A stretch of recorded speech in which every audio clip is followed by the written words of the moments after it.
Good evening. Welcome back to the Mancunian Way. My name is Martin. I'm your host, joined by Ozzy, Rich, and Vater. How are you, gentlemen? Good, thanks, Martin. Rich, Vater, always a pleasure. Good morning, evening. Good. Right, I'm going to say this now. I know everyone because I've had DMs already. I'm not going to go into the speculation that's starting to leak out. I'm not going to do that. We'll save that for when we get confirmation. I'm not going to break confidentiality on the people who we speak to. I'm not going to do that. It's not fair on them. It's not fair on anybody. So, anybody asking, you are not going to get any answers. I know I'm lagging. I need to reset my Wi-Fi in a minute, which I'm going to go and do. So, yeah, I'm not going to do that. It's not time and it's not the place. You've all seen Pep's press conference from last night. You've seen the bit that he's come out with. It is what it is. We move on.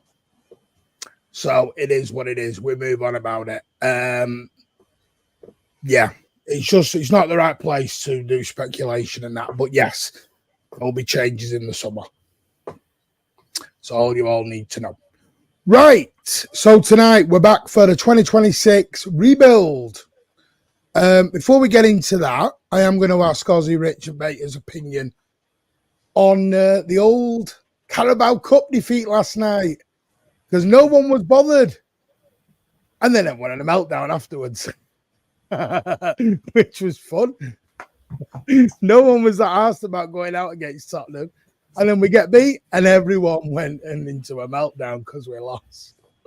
I must admit, I've not chatted to a City fan who was remotely bothered about it. So have a listen to my space last night, Rich. Jesus. Yeah, okay. Well, I guess people who want to be on Spaces at 1 a.m. are a different breed to. Whoa! I think we're just talking about Martin, aren't we, Rich? Some of these are in the chat, you cheeky son. My apologies. I think Rich is just literally talking about you, Martin. Yeah, no, I don't know about meltdown. I mean, it is what it is. It's our fifth priority for the year, and it was treated like the fifth priority. I mean, honestly, a bit like last year at Newcastle, I think we played way too strong a team, and we should have chucked more kids out there. Because if you're not gonna try seriously, give the kids a proper go. And it was a pity that because of that we probably lost another 2 players for a while. Whereas if they'd have been youth players, we'd have a squad of 15, not 13.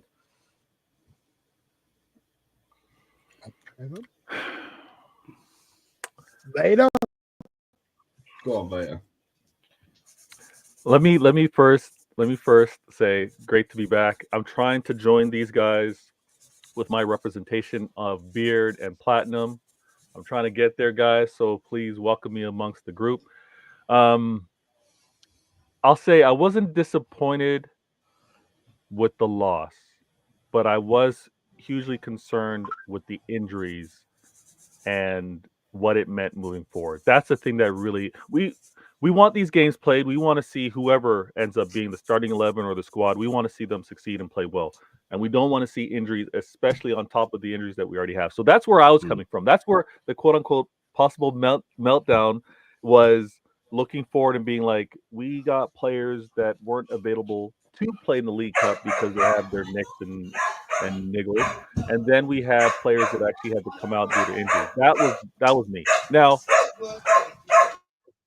what we do moving forward, obviously, we're going to back the squad. We're going to support everybody. No meltdowns because we've also been so lucky. Look at my background. I mean, we've got trophies that we're able to look back and be happy for. We've got a 4-peat. So there shouldn't really be any type of meltdown, but it is concerning with the players and the injuries that seem to be adding up. Going to come on to this in a minute, AA Witherspoon, because I had all this last night about squad size. I will go through the squad in a minute, and you can all count them up. We have a bigger squad than people realise. We just have a lot of injuries at the moment than people realise. Ozza, your thoughts on the game last night? Yeah, same as Rich and just a Veta really. That I think none of us were really What is mate? upset about coming out the Carabao Cup. As Rich said, it wasn't really our priority. Pep had pretty much just said in his press conference as well that it's not the priority this season. It was fantastic winning it on the bounce 4 times. It felt like it propelled us to where we eventually ended up with winning the treble. So I think the niggle for me is just losing to Spurs in their home ground, because it's been a bit of a bogey ground for us. And you know what Spurs fans are like. Any success they have, they are just a bit of a nightmare to deal with. They just seem to love to get one over on us. So that's my only niggle, really, as in like coming out of the competition. With Veta saying about the injuries, yeah, it's sadly, you can't predict when these injuries are going to happen. They can happen at any time. As happened with Akanji, it happened even before he got on the pitch to play, the game. So it's a really bad look right now that we're currently going through. I think we've been lucky over a few seasons that we've not had more injuries to key players. But I think you just have to look where we are in the league at the moment. We're still at the top of the league. We're still unbeaten. So there are massive positives. And yeah, maybe we're not playing the best football, but we're grinding out the wins. And if that's what you have to do over this tough period, then that's what we've got to do. Yeah. It didn't seem to me when I'm watching the game, especially when the full-time whistle went, it didn't seem like most players were particularly upset that they crashed out. It looks like they all accepted that they're a bigger fish to fry, and that's the way I look at it. Oh, don't say that line. Don't say that. No, in respect to Martin, of we've won it 4 years on the bounce. Over the last few years, you have to look at the fixture list. So yeah, listen, I enjoyed it last night. It was a long trip. I got back at 4 a.m. ish. It was fun. Enjoyed it. It is what it is. We're out. Saying that, I thought we actually should have won the game by the end. Thought we had, apart from the first 30 minutes and 10 minutes in the second half, thought we dominated them. The minute Kovacic went to midfield, I thought we were a lot better. We had so many chances that second half off the line. Jacob Wright had 3 or 4 pop shots, which I was really pleased about. Yeah, it's crazy that we went there with the team we ended up with. I think we should have won it, but it is what it is. We'll come to Bournemouth later on because your lineups are going to be quite quick. And I think we've got 3 games and then we've got 2 weeks off. So we've got 3. And boy, do we need this. Boy, do we need this rest. We've got 3 and a bit weeks to try and get players fit. So really, we've got to have games, Rich. Players. Sorry, 3 games. 3 away games, which is always more tough than being at home. It's slightly harder, but at the end of the day, we've got to get through those games. We've got 13, but that's not. We've got youth players who, like Jacob Wright, who aren't counted in that 13. So we can get through, 9 days or whatever it is now, get 2 weeks rest, and then, come again. And at the end of the day, even if we were to lose one of those Premier League games and win the other, we'd still be, either top or 1 point off top at a stage of the season where we're normally behind. So, I think there is always a danger that people over dramatize these situations. And honestly, I'm actually hoping that we actually get to see a few. I'm waiting to see Ander. Game time. I'm waiting to see Ander. Yeah, well, I'm waiting. I just want to see his big, beautiful bald head. Few kids get a game for us and get a chance to play and get and Nunes get a proper run. Don't bait it, because that wasn't you want me. That was actually a genuine comment. It wasn't the way that came out. Got mucky minds, you lot. Mucky minds.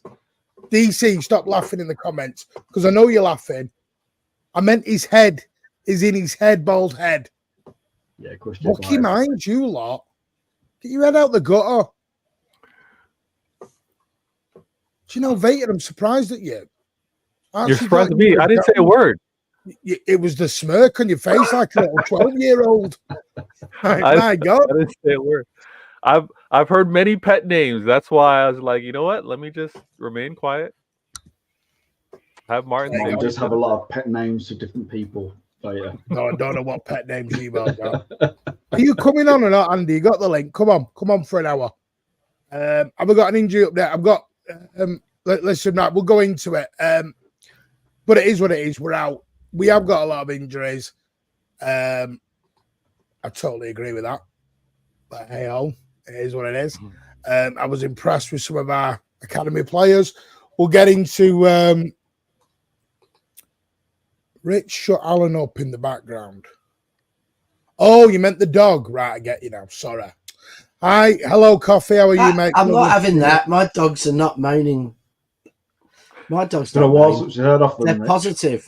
Yeah, Alan was having a moan last night. Yeah, they're not Alan. My dogs are really quite positive. They're pretty happy clappy as long as you feed them. Anyway, before we get fully into it, I just need to do these because some people are so generous. Wild Irish Birds on a Fridge. Thank you for becoming a YouTube member. Really appreciate it. And then you doubled down with a £5 super chat. Thank you so much. Out for pre-birthday drinks tonight. Big up the panel in the chat. We'll watch back tomorrow. Best hangover cure. Have a lovely time. Thank you so much for your kind generosity. Bran has renewed his membership or their membership for 16 months, which is amazing. Thank you so much. And then Pepe, who is clearly not a City fan. Treble winners that got cut by Spurs, imagine. Yeah, well, wasn't our first 11, was it? Sorry. We wanted to give other teams a go at winning trophies this year. I mean, Spurs, when was the last time they won a major trophy? Someone remind me. We're talking about Spurs or Arsenal because it could be 1898 or something. You know. I know that when Spurs last won the league was closer to the 1800s than it is to today. I know that. At the moment, Kelkster, by the way, Kelkster's doing a fabulous job over on Footy Judge Mo. So get over there. Like I said, I am trying to put together a female panel for the Mancunian way. That should, once we get that organised. Martin, for the last time, you don't look good in a wig. Well, you got to. Going to get Theon, Kelkster on, and hopefully we can do it once a week. I need to speak to all the lovely ladies and get that sorted out. Martina, well, I like that. Later. No, piss off. Whoa! Listen, get your bald head on here. Stop being nasty. Right, anyway, let's get into it. So, who was my man of the match last night? Probably Nico Riley. Yeah, it's not a bad shot. Yeah. Right, anyway, let's get into it. I wonder what channel started having female panelists on. Piss off. Well, are you coming on or not? Come on, Balder. Right, squad rebuild of 2026. Now, there we go. Who's getting Skype calls? Is that not handy for you? Two. It's one of the bottom two. It's Rich, innit? Look at him. Rich. Tell Alan, a guilty face. Yeah. Tell Alan to stop ringing you when you're live. Right. It wasn't Alan, actually. All right. Tell your mistress to stop ringing you when you're live. Okay, now. That's Pat anyway. I don't know where Pat is. He's I think he said he was working. Did I say he was? I don't know if he said he was working. I thought he said he was off work and he could come on at any time. So I think either he Where must is have. He? I don't know, but I bet DC's damn ticked. DC's I think he had a good Thursday night, I reckon. I didn't knock I'm you gonna back. be Right, no, I'll tell you the story, everyone. He sends me a message saying, I can only come on for an hour, I'm really busy. I said, I've got enough if you want to come on, if you're too busy, but I still want you to come on. I was being nice because he said he was busy. I was being nice. Don't twist it around. Never mind. Never Andy, you mind me- where Patrick is. Whoa, me- get him out of bed. Yeah, this is getting Me- like Romeo and Juliet with Come Martin and Andy, isn't it? Like Martin's going to be like, all by myself. No, listen. This is what you by said. myself. I can do about an hour, mate. I said only if you can, mate. Got a few on, but definitely want you on. But if you're busy, don't worry. I got about an hour. It's cool if you've got no room. I've always got room. We've always got room. So listen, I'll call you out, Andy. Don't you worry, sunshine. come on, Right. Andy. Right, let's get into it. Oh, Matt Fogg has gifted 10 channel memberships. Thank you so much. And for everyone tonight, more than you believe. More than you believe, I'm happy. so there you go. Big up Mark Fogg. Every show, mate, you are a legend. I never said you were busy. I said if you are busy. It was a question to you. He's got the link. It's his choice. I've told him to come on. You're all witness to it. Anyway, right, let's get into it. Squad. Now, there's this belief that we've got this really small squad. Yeah?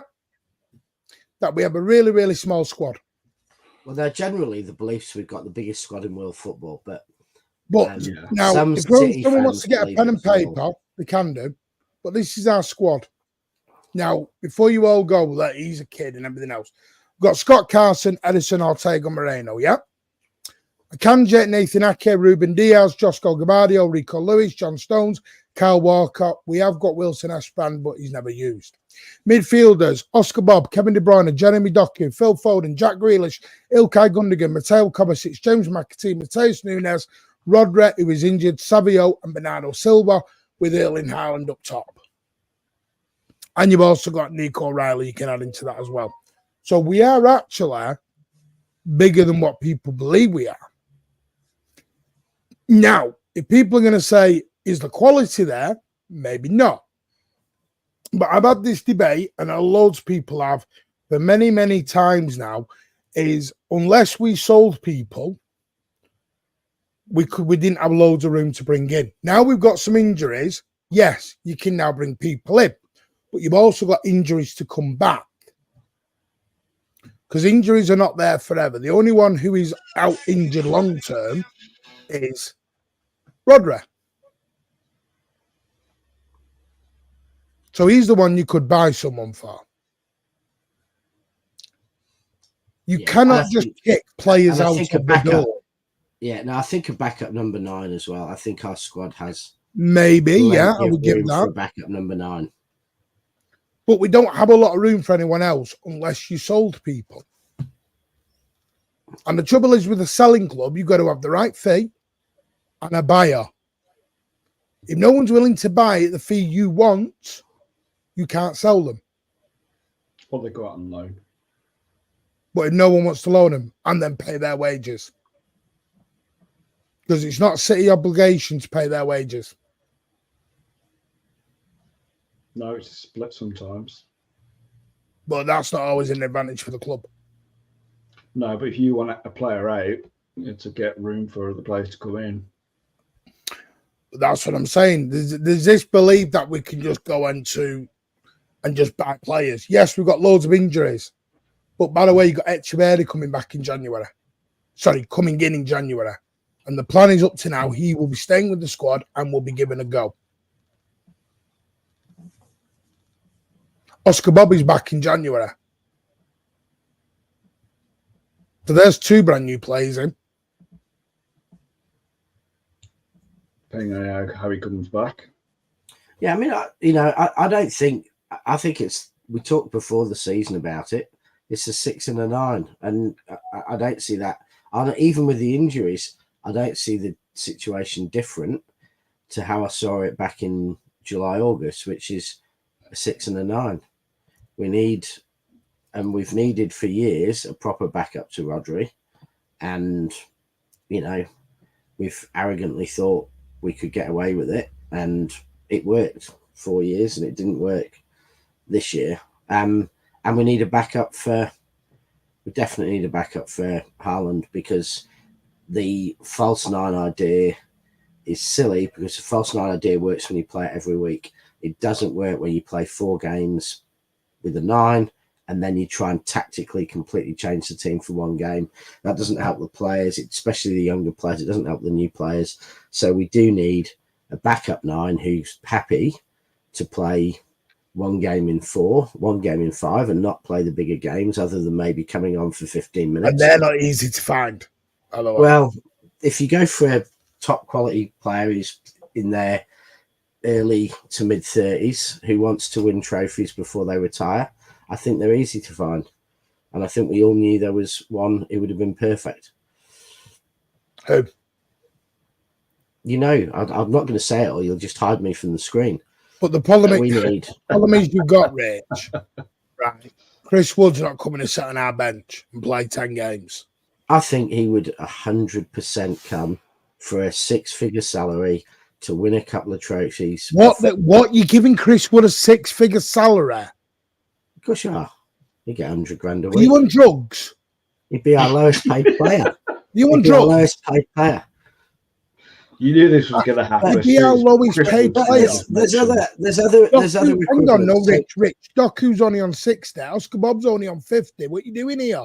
They haven't scored nearly 100 Premier League goals. But it doesn't have to be him. It could be that there are a whole lot of strikers. We're looking at the guy from Celtic in their 30s. Yeah. But Rich, you need to look at a Kyogo who's like, 29, 30 and happy to sit on a bench. Yeah, but that's what I'm saying. You sign a 9 who'll come in and who understands that they're behind the greatest, striker on the planet, and who understands that they're going to play 20 games in the season and come off the bench 20 times, but they may come off the bench in a Champions League final. They know that there is a small chance Haaland gets injured and they get more games, and they will get at the end of that season 2-3 medals to cap off their career, as well as a nice payday. And so, I don't think you're going to find someone who's 24 who wants to do that, or 26 or 22, but you get someone who's the right player, and they are out there. And then as for 6, I think you sign a top quality 6 who Pep thinks has the technique that he could mould it into playing as an 8 or a bit more flexible if he needs it. Oh, so give me names. You're just saying a top quality 6. Well, I think I think that most of the Spanish lads are, I think, technically very good players. Fabian Ruiz, Zubimendi. I think there's players like that who are, experienced enough that they're not a massive risk. I think Bruno would have been like that, except I think Bruno would have just been that extra, probably an extra 50 million on top, which we might not want to spend. But I think there's midfielders out there who can come in, and some may be ready to play the flexibly. Zubimendi, I haven't seen him do that, so he maybe is someone who would be worked on. But you add that strength and you solve the problem. I don't think we need 10 players. I just think this January and this August just gone, we needed 2. Right, Isaac's 100 million plus, Bruno's 100 million plus. Isaac's not remotely interested in sitting on the bench. That's what I'm saying. This is what no one's realising. No. The striker at Newcastle who's happy to sit on the bench is Callum Wilson, but I don't think he's as good. I don't think he's the best finisher. So I don't know if he's right.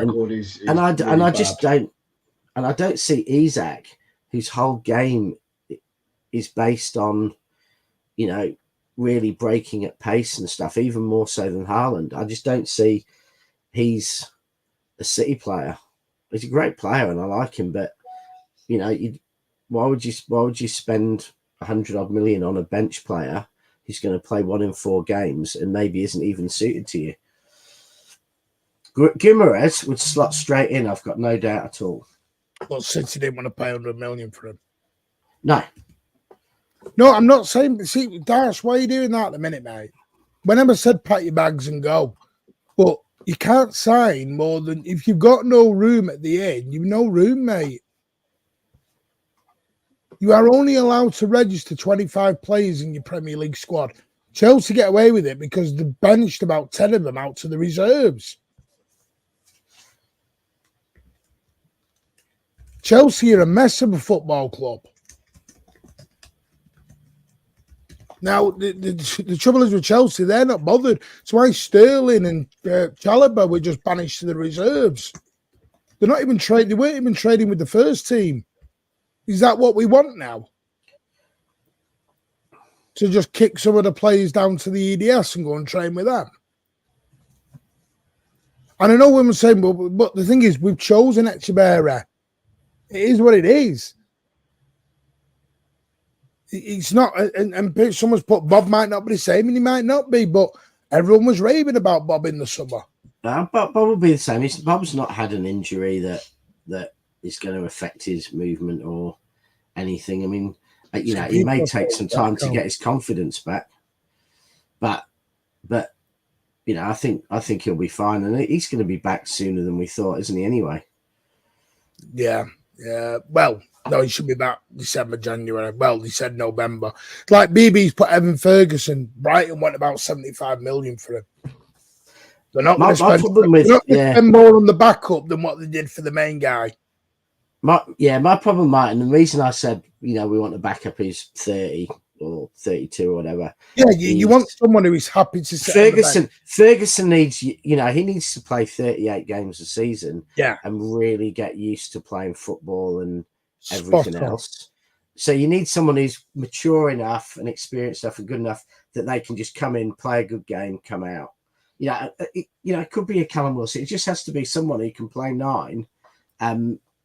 We're hoping it's not in the big games. We're hoping Haaland's available for every big game. So you need someone who's good enough to play 9 against Southampton or, Sparta Prague or in the FA Cup against Wrexham.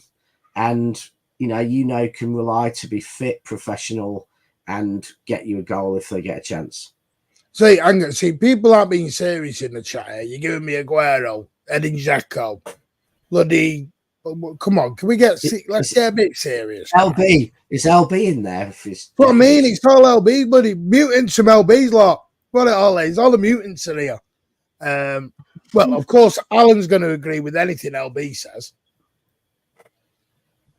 He'll always agree with anything LB says. No to Zeko, we're already regretting getting back. Yes, the thing with Gundo, everyone wanted Gundo back. 8 games in, everyone wants to sell Gundo again. But you all want to bring Jacko back, and come on. Let's think about it a little bit. Let's get a little bit serious, guys. Come on. I appreciate we're all up for a laugh and a joke, but come on. Right, let's just go through what we've got. Now, Edison. I wrote everything down. Edison is 31, contracted till 2026. Stefan Ortega, 31, contracted till 2026. Scott Carson, 39, contracted till 2025. Any movement in the goalies from you three or anyone in the chat? Let's start with goalies. Any movement there this summer or the summer after? Not if we don't need it. If one of them wants to move, and I think Ortega will do, if Edison keeps playing and we can keep Edison, then the movement occurs only because if one of them goes. I'm happy with, and Carson may retire, we may replace him with a kid or something, but Ortega and Edison are 2 great goalkeepers. And if they're happy, I'm happy. Well, do you think Edison will sign a contract? Well, that is the problem. I hope he will, but he may well think he's done it all and want massive money. And I think he deserves a decent contract. So I hope we actually offer him a contract that is, you know, in line with him being part of the treble winners and the first name on the team sheet for 7 seasons. Okay. Ozzy? Yeah, kind of where Rich is. I think if we can keep both, great, because they're both excellent goalkeepers. Edison, for the way he plays, the way Pep wants him to play. We've always said he's never the greatest stop shotter, but his distribution is the best in the world. But the rumblings are behind the scenes that Edison, could have gone to Saudi in the summer.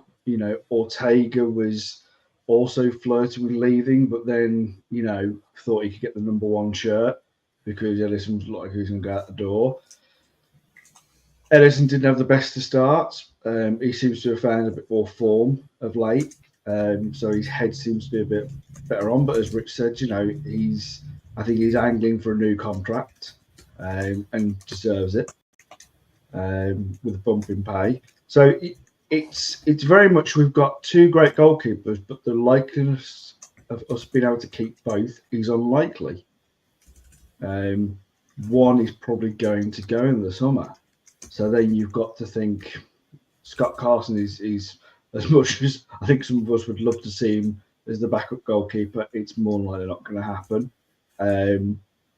So someone will have to come in, I think, in all honesty, in the summer. Who that is, I think that's still debatable. But I do think at least one of them will go. Amar, thank you for your £2 super chat. Move on, Gundo, KDB, Walcott, and one of Burnley or Grealish. Gundo, if he plays 70% of the games or comes on 50% of the games, he automatically gets renewal.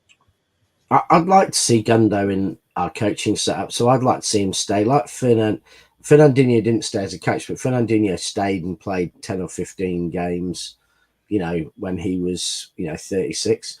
I'd like to see Gundo do that because I think Gundo's an incredibly intelligent guy. I think he works brilliantly within the squad. So for me, I'd like to see Gundo hang around, but be prepared if he's prepared to, but play fewer games and actually become part of the coaching setup. Because I think he's made for a coach and always have the way he talks about the game in interviews. I think you're right, Rich. I think the problem is that he's not had the best of starts since he's come back. Yeah. I don't think he's been brilliant. But I mean, the argument was when he came in that he wasn't going to be playing this amount of games. Yeah. I think. Yeah. And if you're keeping him for long term, if you're keeping him for the long term and he wants to go into coaching and stuff and he likes Manchester, then I think he doesn't have to start 70%. My only argument is, though, Rich, is I'm going to be brutally honest. If we're talking about we need to refresh this squad in the summer, I'm going to be honest.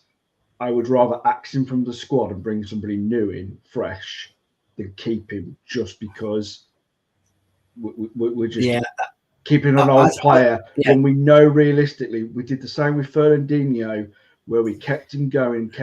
Yeah, and we turned keeping. But if you think about it, we kept Fernandinho with Rodri, and that has enabled Rodri to become the best player in the world. If Rodri had been hammered straight away and not had Fernandinho there, would he be the player he is? Because he learned from Fernandinho, and it also meant he could be taken out of the firing line for a few games when he was struggling and third play. There's your point. So keep Gundo, but bring Gundo's replacement in. But I don't think we need. I don't think we need to keep Gundo. I think we've got Rodri, who can be the next, person who can train the next guy to come in. I don't think we need Gundo for that. I think if we can grab him and take him, put him on the bench with the coaching staff, I totally agree with Rich. But if it's for squad numbers and it's a detriment of bringing somebody else in, I have to disagree with you. I think we have. Yeah, but I'm not. Yeah. Who else are you going to get in? He's going to play 15, 20 games and be an experienced person to come in when you need them, but not play the big games. I think we have to. Kovacic came in last summer and did that for us. Do you know what I mean? Kovacic is 4 years nearer to his prime. My point is that you're going to have 16, 17 players who are very early 30s, 20s, who are going to want to play all the time. And they're the ones who are of that age in their prime who want to start every big game. You have to supplement that with some kids who accept they're only going to play 20 games at one end. And you have to supplement that with older players at the other end who also accept they're not going to play all the games. Now, this depends on them accepting it. Gundo might say, I want to play 50 games a season. I'm going off and signing for, West Ham or whatever. But if Gundo's like, I know I can't play that much anymore. I'd like to go into coaching. I'd like to stay in the first team squad because I can help out when I'm needed. I can play some games, but I accept I'm not the first name on the team sheet. That is what you want. And that is what allows continuity. If you get rid of all your over 30s, you're then stuck with all your players in the prime, and they're the ones who want to play every single game. And that's where you get the problem. Because, you see that with Alvarez. He's a player and he's before his prime, but he needs to play every week for his career. Gundo doesn't. And so I think players like him are useful at the end of their career to play those 50, 20 games. Yeah, I can see where you're coming from, but I just think you get to that point where we look at the average age of the squad and we need to start looking at replacing some of these players. Absolutely.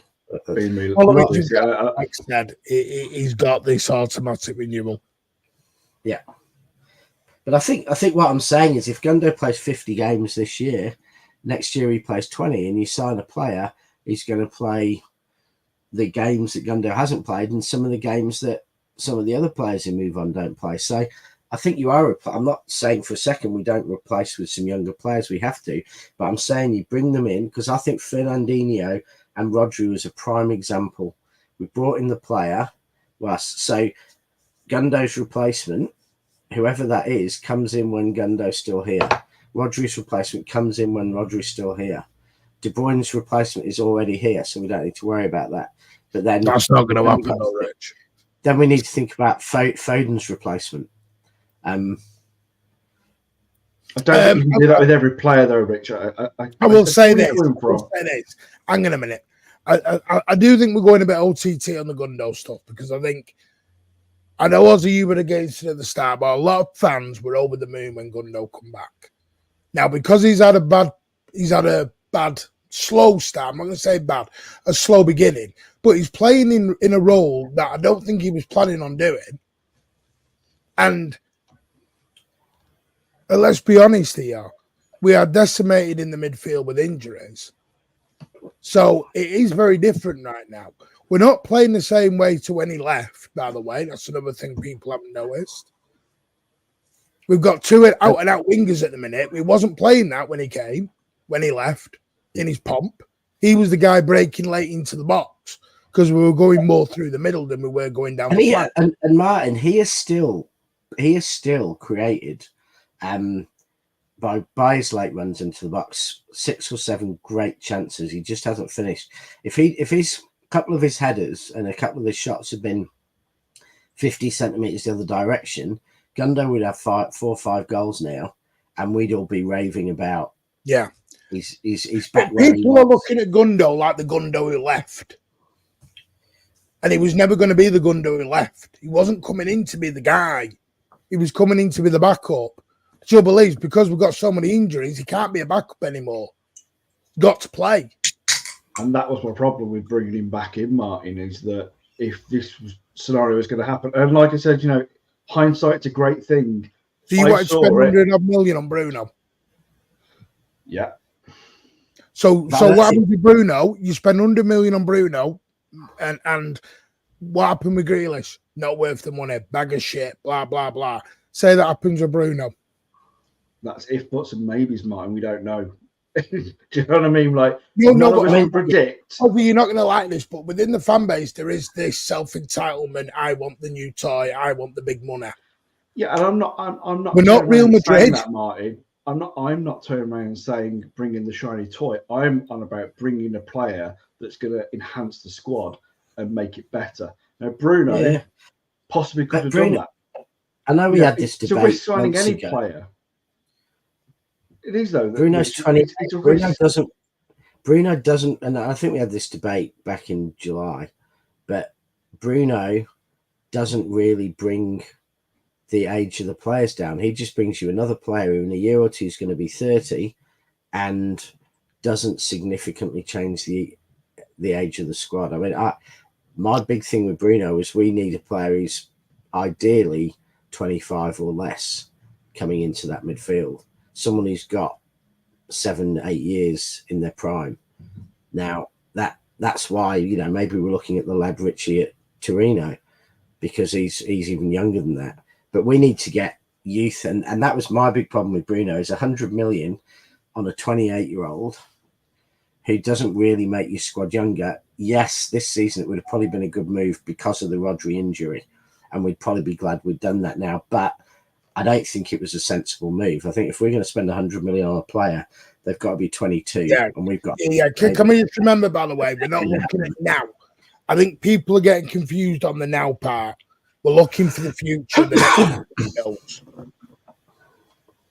Gundo will be gone by 2026 as a player. So let's not bog down into. Yeah. So we're not trying to specifically look at January. Yeah. I agree. No, but I mean, I think we need. But that's the first. January's the first step. That's the first step. Yeah. Well, I mean, I think realistically, I think that's depending on who we can bring in January, because it's rare that we do business in January. I know it's looking like we're going to do business, but again, it's realistically who you're going to be able to bring in, because most clubs are not going to want to release any of their players unless they. No, you're looking at release clauses. Yeah, but it's still going to be. You know, there was the guy from Spain that Liverpool couldn't get. I mean, there's still talk about him, but there's still talk of him not wanting to leave Spain. So, he's had a fucking awful start. I get it, but so's Phil Foden, and we're selling him. Yeah, I'm halfway in the middle. I think he hasn't been what we hoped he'd be, but he hasn't been awful. We wouldn't have won all the games. For me, it's going A to Z. He's gone from 8 games. He was great to now he's a bag of shit. Sell. Yeah, but it's just exaggerated. Being overreactionary at the minute. Yeah, it's exaggerated. We've won nearly every game we played this season. And you don't do that with players playing half as bad as people say. I think Gundo's been okay. He hasn't been a disaster and he hasn't been great. He's been okay. And given the circumstances, you know, that isn't too bad. But, you know, he's not one for the future. He's past his best. And so he really now should be a player we want to be playing, you know, a third of the games or something, certainly less than half, and really being there about experience, coming on when we need that experience, bringing other players through. Right. Anyway, so we're getting bogged down onto one player. We're going to be here for 9 hours if we get bogged down onto one player like this. So I think we're best going through. So personally, for me, I don't think Edison will sign a contract. I do think we'll end up getting a new goalie. I think Edison will leave unless Hugo Viana pulls out a masterstroke in January. I think he will leave in 2026, maybe this summer. Ortega, I don't know. We'll see. Ball's in his court. But that's where we're at for goalies. Now we can move to defenders. Ruben Diaz. Whoa. Just before we move on, are we keeping Scott Carlson? That's the bigger question. Yeah, because we need to for the homegrown quota. Know that he's a master between the sticks. Well, come on, right, let's look into the defenders. Ruben Diaz, 27, 2027. He's likely to be offered a new contract. Akanji is 29. 2027 his contract's up until. By 2026, he'll be 31. Everyone happy with keeping Akanji? Yeah. Ozzy? I think I love Akanji. I think he's done fantastic since he's come to City. He's been one of our best defenders at times. I think I'm just going to put this out there because I think he will stay. But looking at, being devil's advocate right now, he is probably at the point where you could make a profit if he did sell. Do you know what I mean? I think you could get close to what we got him from Bournemouth from. So, oh, you're talking Ake. We're talking Akanji. Oh, sorry, I think I misheard you. Akanji, yeah, sorry. I would keep. I think he's been brilliant. He's so underrated from opposition fans, from pundits. How he's not got more plaudits, I do not know. I think he's top 10 in world football now. I think he's top 10 world football. Yeah, and I don't know how centre back. Yeah, I mean, I just feel that I think his price is forgotten, and just because he didn't come in for, the likes of 80 million, 90 million, like certain players, he's gone under the radar. Like, he's just so brilliant and such a versatile player. He's one that I think you do keep for a lot longer. Yeah, I think Akanji stays. Nathan Ake is the intriguing one. 29 years old, with 31 in 2026, contracts up in 2027. Now, I love Nathan Ake. I think he's amazing. My issue is Callum Wilson.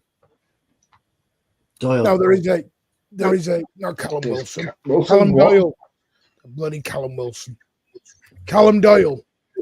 There is a big thing. There was big belief in Callum Doyle at the moment. So to bring him back from Norwich, he's doing very, very well. He's a left-footed centre-back or full-back as well, a left-back.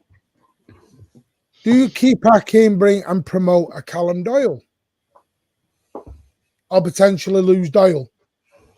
Do you know what?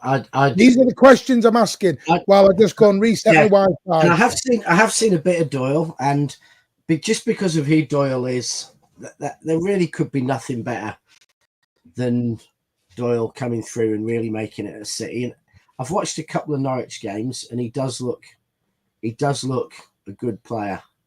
But it is in the Championship. It is in the Championship, but that doesn't say anything. So, yeah, that's one where you might say Doyle comes in, we cash in 30 million for Ake, and Doyle takes Ake's slot in the squad because, even more than Foden, if Doyle with his heritage made it for City, that would just be, incredible. So I think the fans will be so behind him as well. It's a question, Andy. It's a question because my point is this is the point, Andy. It's not about getting people angry. For people to come in, people need to leave. I think, and I'm not looking now. Looking at 2026. But we're also being realistic as well. Like, our average age of the squad is just over 27. You have to look at refreshing. It gets to points, and like I made a mistake between Akanji and Ake, but my stance still stands. But I said earlier that I think Ake is at a point where he's at the age of 29. He is at the best point where you could make a profit from selling him now. Do you know what I mean? So do you sell him now, get more back for him? You could invest that into the squad, whether that's Callum Doyle or not. My worry about Doyle is that we've had a lot of players like this who have come back really not featured, and then we've sold them very quickly. And there's a less risky way to do it as well. We could, and I know they play different positions, but we've got a very versatile defence. Doyle could come back and replace Walker. So we could sell Walker in the summer. Doyle takes that slot in the defensive 6 from Walker, and you've then got 3 left-sided players, 3 right-sided players. Akanji can definitely be useful, I think, at right back. And at times, if we were playing a really massive game now, where we were worried Rico, would be marking, Vinicius or something against Real Madrid, where we thought maybe that would be a struggle and we wanted a more solid defence, then I'd be picking a Kanji right back. So I think if Doyle replaces Walker and we don't make a new signing to replace Walker, then we can keep Ake. And then really it becomes a question of, do you want a new signing who's right-sided or keep Ake? And, I think there's an argument to say you keep Ake in that circumstance because you know what he can do. And Ake's got 3-4 years in the Premier League playing at a high standard left in him. And then, you do it that way. So I think there's an argument for that. The world is short of good left-sided defenders, and if we have 3, even better. I think you're right, Rich. That makes a lot of sense. The only thing that has a bit of a twist to this is that we've got some fantastic versatile players, especially at the back. We don't play normal left back, right backs. We have centre backs that play in those positions more often than not at the moment, especially with the likes of Walker being out. But the other caveat that I'm going to throw in, which I think we can kind of go along with this, is that Pep could leave in the summer, or definitely by 2026. I think we can all agree that he's more likely gone. So then a new manager comes in, and it's like, are they going to want a proper left back, a proper right back to go forward? Are they going to want that money spent for them in those positions for what they want? So I think that has to be thought of. Pat, good evening. I think Guardiola's a proper everything. Guardiola's a he is proper left back as there is anywhere, as well as being he could play elsewhere. Yeah. Good evening, Pat. I don't know how much you've seen so far, but we're kind of talking about looking at the players that are going to stay and go. We've already gone through goalkeeper positions, and we're just coming on to the back 4. So where are you at, mate? What are you thinking? Well, I think, over recent weeks, I think Martin had made a good point about saying that, we're in a position now where we're sleepwalking into an age squad, basically. So, I think we're getting very, very close to a stage where the club's going to have to fork out some serious money to start rejuvenating the squad, renew the squad, get younger players in there. Because we are at a stage right now where I feel like we're getting close to, a restart to what we had 2016, 2017 when Pep first came in. Sooner or later, those great players that served the club for so long, your Clichy's, your Kolarovs, your Zabalettas, sooner or later they all had to go, and we're getting very close to that point right now. And sooner or later we're going to have to start bringing in new blood. And I just heard you guys just coming on the show about possibly bringing in Callum Doyle. So, there's possibilities there defensive wise. We could start, looking in house and, looking at the options that we have there and going forward. So, I think it's important.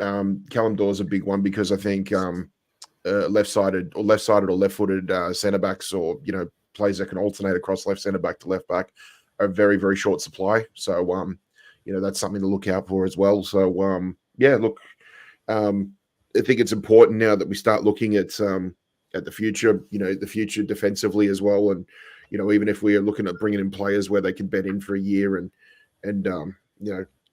move forward with the squad basically and become like our next Ruben Diaz's or John Stones's and that too. So, I've spent a few days trying to think about like what I was going to say, for this show and things like that. But I think we have to face facts that we're getting close to, the end. Just because it might be the end for Pep Guardiola means it's also a new beginning. So, we got to look forward and probably look at the club's got to look at the same ways we did when Pep first started. There's old wood. I'm not going to call them dead wood, but there's old wood at the club, and we just got to start. No, old wood's not at the club. We never signed him. Oh, we should have done. Just don't because even he's know Rich, I don't even know if he's that old. I think we were doing him a disservice. Yeah. Yeah, we would have won yesterday. We'd have beaten Spurs if we'd have signed Old Wood. Yeah. I know what you mean. Just get your take on it, Pat. Just because we've already, me, Rich, and Martin kind of said about the goalkeeping position. What do you think? Do you think we keep Ortega, Edison? Do you see one of them leaving? Do you see both leaving? What are your thoughts on there? for now, I'm kind of okay with whatever the club wants to do, because I still believe Edison, for example, may want to move on elsewhere, because in my opinion, I think he is the biggest Pep signing that we've made in the Pep era at the club, because there is no other player that suits what Pep has done for so many years in terms of playing from the very back of, from the very back of the field than what Edison does. His distribution, the way he plays the ball. And we've seen it from day one. It's just like we were willing to sacrifice a slightly better shot stopper to have a player, to have a goalkeeper that could be able to spray passes and ping balls around and keep the machine moving basically all for a full 90 minutes and that. Now, when Pep leaves, I think that's going to change as well too, because the next manager that comes in, he may like the idea of like Edison picking the ball around, but he may also want a player who's a bit of the opposite, who may not have exactly the distribution skills, but is an absolutely incredible shot stopper. So we're just going to have to wait and see what happens there.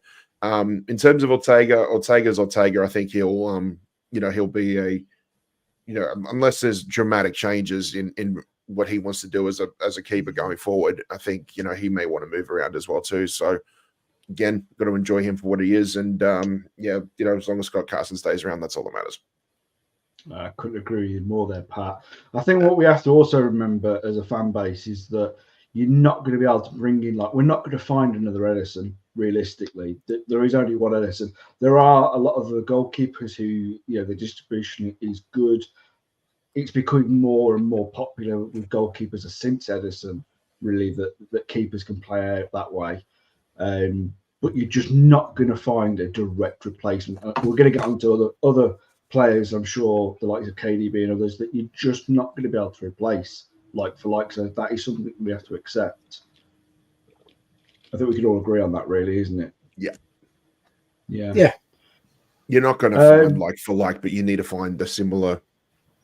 It's something you can't explain really until they're on the pitch, but it's an X factor player. It's the one who can get you that goal or assist when we're playing terribly. The player that you look back after when you do a season review and say, oh yeah, that's the reason why they're the sole reason. Like a KDB against Newcastle last season, the person who single handedly turned the game on its head and was part of one of the main reasons why we won the league. So yeah.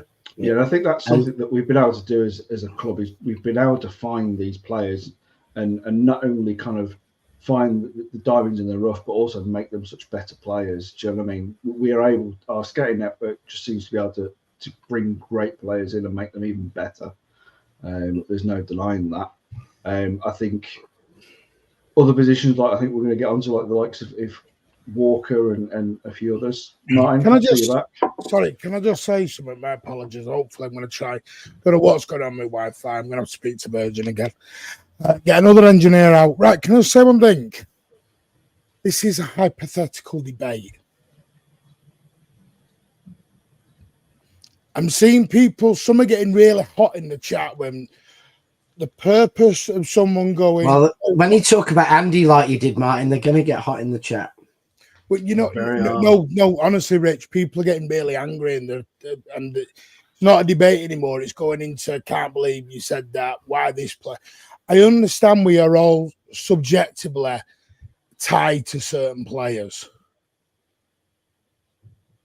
but we can't do this of we're just talking like you would in a pub. Oh, what do you think about that player? Well, what to be goals and what to be, because no one's looking at it that way. Everyone's getting really emotional on a player potentially leaving. Breaking news to people: players are going to leave, and fans will be emotional about it. Yeah, David Silva left. I cried. Aguero left. I cried. Let's all calm down. If Rich says, if Ozzy says, all right, no, I think Kanji could go out for a car or Ake for a calm down, then fine. It's his opinion. You're allowed your opinion, but let's do it in a nice way. He's getting really angry. I don't know why. I'm seeing it in spaces at the moment where people are, you mention the word because everyone goes, well, I want Musiala. Do you know why it is? Because every time you have a debate on a show or on a space, and you go KDB replacement, unless you say Musiala or Verts, Everyone else is totally shit. Everyone else is garbage. And I'm sorry, you're not going to get Musiala because he's already said he's going to stay at Bayern. And Wirtz might not come. So is that it? We just shut down Manchester City? We keep KDB till he's 45? You've got to open your minds up to the potential of things may not happen. I keep saying it. It's not FIFA. You want FIFA? I'll get a copy on. We'll start doing FIFA streams. Buy whoever we want then. There are rules. There is a 25-man squad. 17 are non-homegrown. Are foreign players. 8 are non-homegrown. Homegrown. Up to 8. In your 25-man squad, just for Rich kills me on the up to 8. Doesn't have to be 8. But you know what I mean? Come on, let's calm down a bit. There's a lot of attacking going on. Yeah. People are allowed opinions. Otherwise, Jesus Christ, Pep and the boys, or whoever the new manager is, or the new Hugo Viana, isn't going to sit in the boardroom and go, I can't sell Bernardo Silva because Alan's going to be pissed off. No, everyone's upset at home. If Zubimendi, for example, goes, do you know what? Set your bid for me. I don't want to leave Spain. So shit. What are you going to do? Go out with pitchforks outside the Etihad? Cheeky cannot force a player to sign a contract for Manchester City if he doesn't want to do. I don't know. People are losing their shit over the potential of players going. And we didn't see all this with David Silva and Aguero leaving. Come on, let's just relax and let's have it. It's meant to be a bit of fun and a proper football debate. Yeah, like, well, Sam, thank you. Don't normally agree with you, but he is talking sense now. Joking. Liverpool fans wanted Zubimendi. They all did a dance and a song. And 20 minutes later got made to look idiots and laughed at. Bidding for a player does not mean they are coming.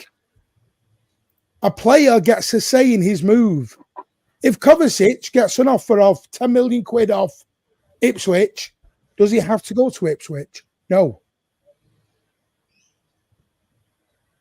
Because here's the thing, I'm going to say this. I said this last night. I'm sorry, my mummy's soapbox. KDB's on 400 grand a week. He has a mortgage and a lifestyle that is set up for £400,000 a week. If City say, stay at City, I'll give you 200 grand a week, might not suit KDB, that one. It's like you and your job. It's like Rich. Poor Rich down there, he's on £1 million a year. He has a house and a lifestyle to suit. No, for example. Sorry, 3 million. Yeah, for example, but yeah. No, but you know what I mean. You have a lifestyle. Many times. No, Rich, you have a lifestyle set up for your wages, don't you? Yeah. You live by your means. Which are a small fraction of that. You know what I mean? No, yeah, people live by their means. KDB might not be able to afford to drop to 200 grand. I know that sounds mad for a footballer, but a millionaire lives like a millionaire. Just because he's a millionaire don't mean he's going to go and drive a Robin Reliant. He's going to have a big car, bigger costs, bigger everything. Come on. So anyway, let's get it. So where are you up to? Which player are you up to? So we were still on the back four, Martin. Jesus Christ, we've not got off the back four yet. We'll be here till midnight. Have we done AK Stones? Done Stones? We're not talking about Stones. Stone stays. There's no debate. Right, Rich goes straight into the emotional. You're not sitting in the chat. Who's after? I need to. It's Mark Harris. Thank you for the gifted 5, mate. You are a superstar as always. Same with you, Mark Fogg, and everyone else. Denton has gifted a membership as well. Big W's in the chat for Mark, Denton, Mark Fogg, Amart, and Pepe for their amazing contributions. And if you haven't, smash that like as well. It really does help your channel. And we always say it is your channel. Is Rich a lord? Damn right, he's a lord. No. We just call him Banker here on the Mancunian way. Just call him Sir. But yeah. Lord no, offering. Whatever happens, Johnny Stones has to stay.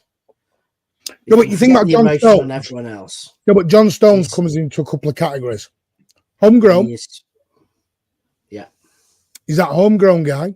he's a god. He's 20. He's 30 now. So his contract's up in 2026. So he'll be 32.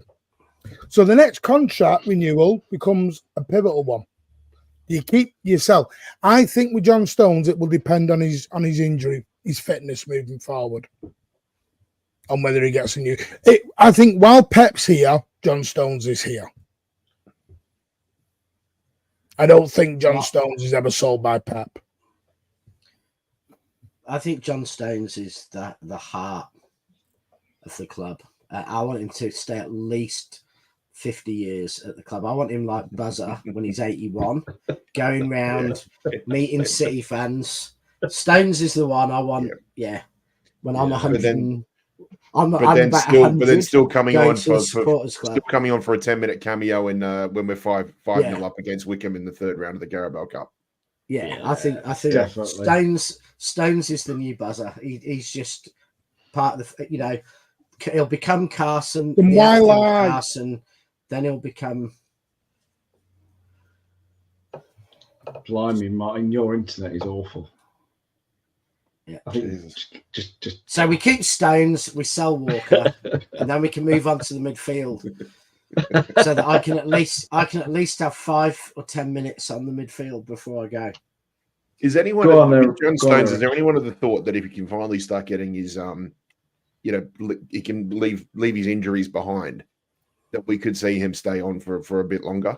I think at the end of the day, the English quota helps, and there's and a player like John Stones would be fantastic to have around the clubhouse. Both young and old players, and especially if we're going to get young defenders coming in, they will look up to John Stones, because he is not only is he just a leader, but he's just someone who makes. I think the rest of the team just feel like he's a feel good guy. Always, everyone loves him. Everyone loves him. Every fan, everyone in the squad, everyone in the coaches, everyone loves him. Like everyone loves Buzzer. He's just Stones is just. He's our Stones. He is our Stones. He's our.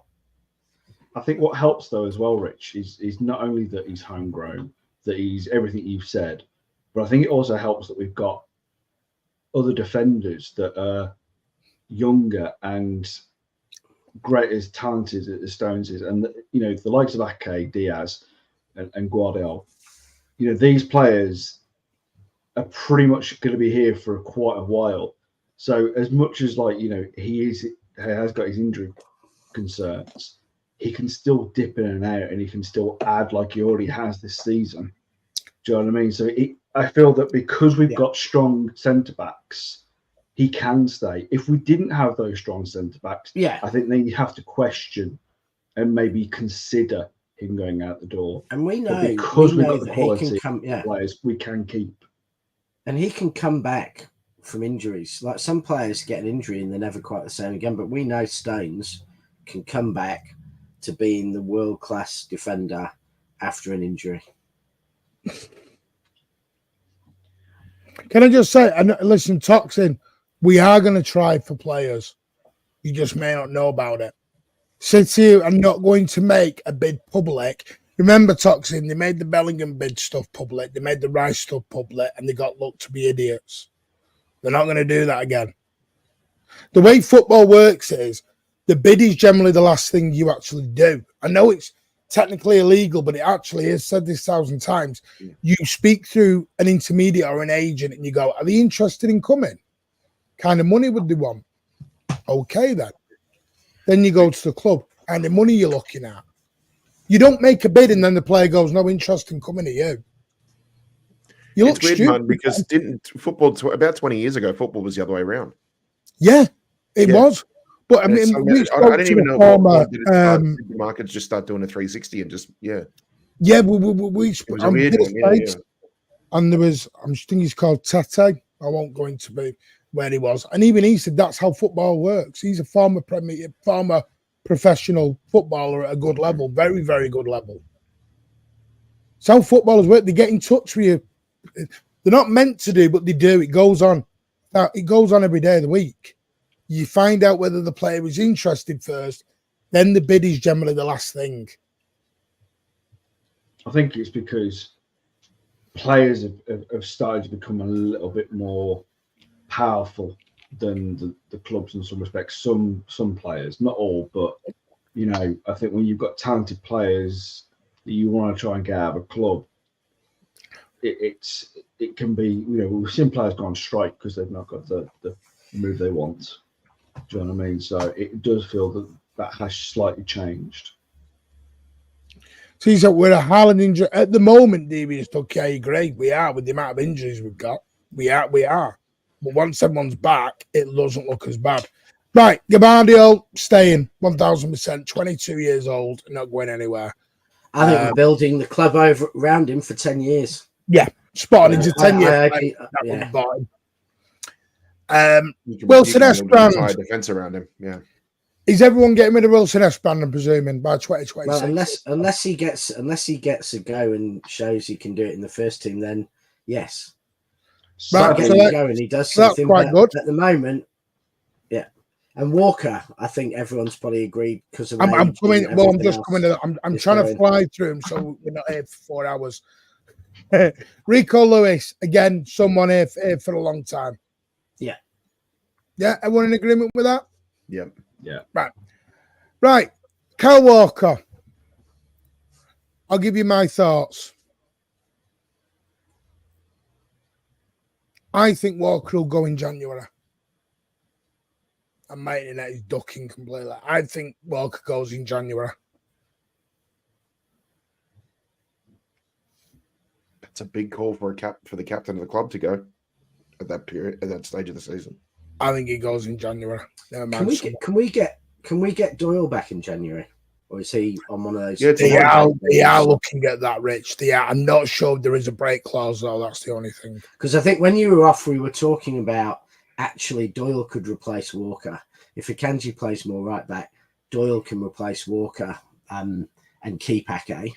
So if we could get Doyle back and Walker goes in January, I think we'd probably all be behind that as a. I think even if there's not a break clause, in the chat go, why have you said January? I was waiting for someone in the chat to go, why January? I knew someone was going to say that to me. Yeah, but if he doesn't have a break clause, it's not a like for like replacement though, because you're talking about a right back being replaced by a left-sided, left-footed. Yeah, but Akanji goes to play more right back. Ake plays more centre back. So that would be like your right. It's six flexible. It's six. Is that your instead right of having depth? Well, I'm saying instead of having four right-footed players Yeah. and two left, you have three right and three left because they're all kind of flexible. Apart from Lewis, who wouldn't really play centre back, they're flexible. But even if he hasn't got a break clause, if City went and said, "We'll offer you £1 million to get our own player back," and Doyle really wanted to come back, I don't think Norwich would say no. And we could probably say, we'll give you Esperand on loan for free for the rest of the season. Or, there'd be things we could do with players on loan to Norwich and a bit of money to get it done if we really feel he's the right player. Right, I'll say this, man, that I can't say at the minute. I'm not saying he is going in January. I think he will be gone in January, though. Potentially, if they can get a replacement in January, I think he'll be gone in January. That's all I'm going to say right now. I'm not going to break confidence of people I speak to. Always said that, Mad Dog, and you can take that with a pinch of salt. That's what everyone wants to have a go at, whatever. I don't care. I'm not going to go into it. I think what we can all agree on. But he's definitely gone in the summer no matter what. I think what we can all agree on is that Kyle Walker has been a phenomenal player for City. I think what he has brought to, this team, what he's produced, what he's won, no one can say that he hasn't been a fantastic servant.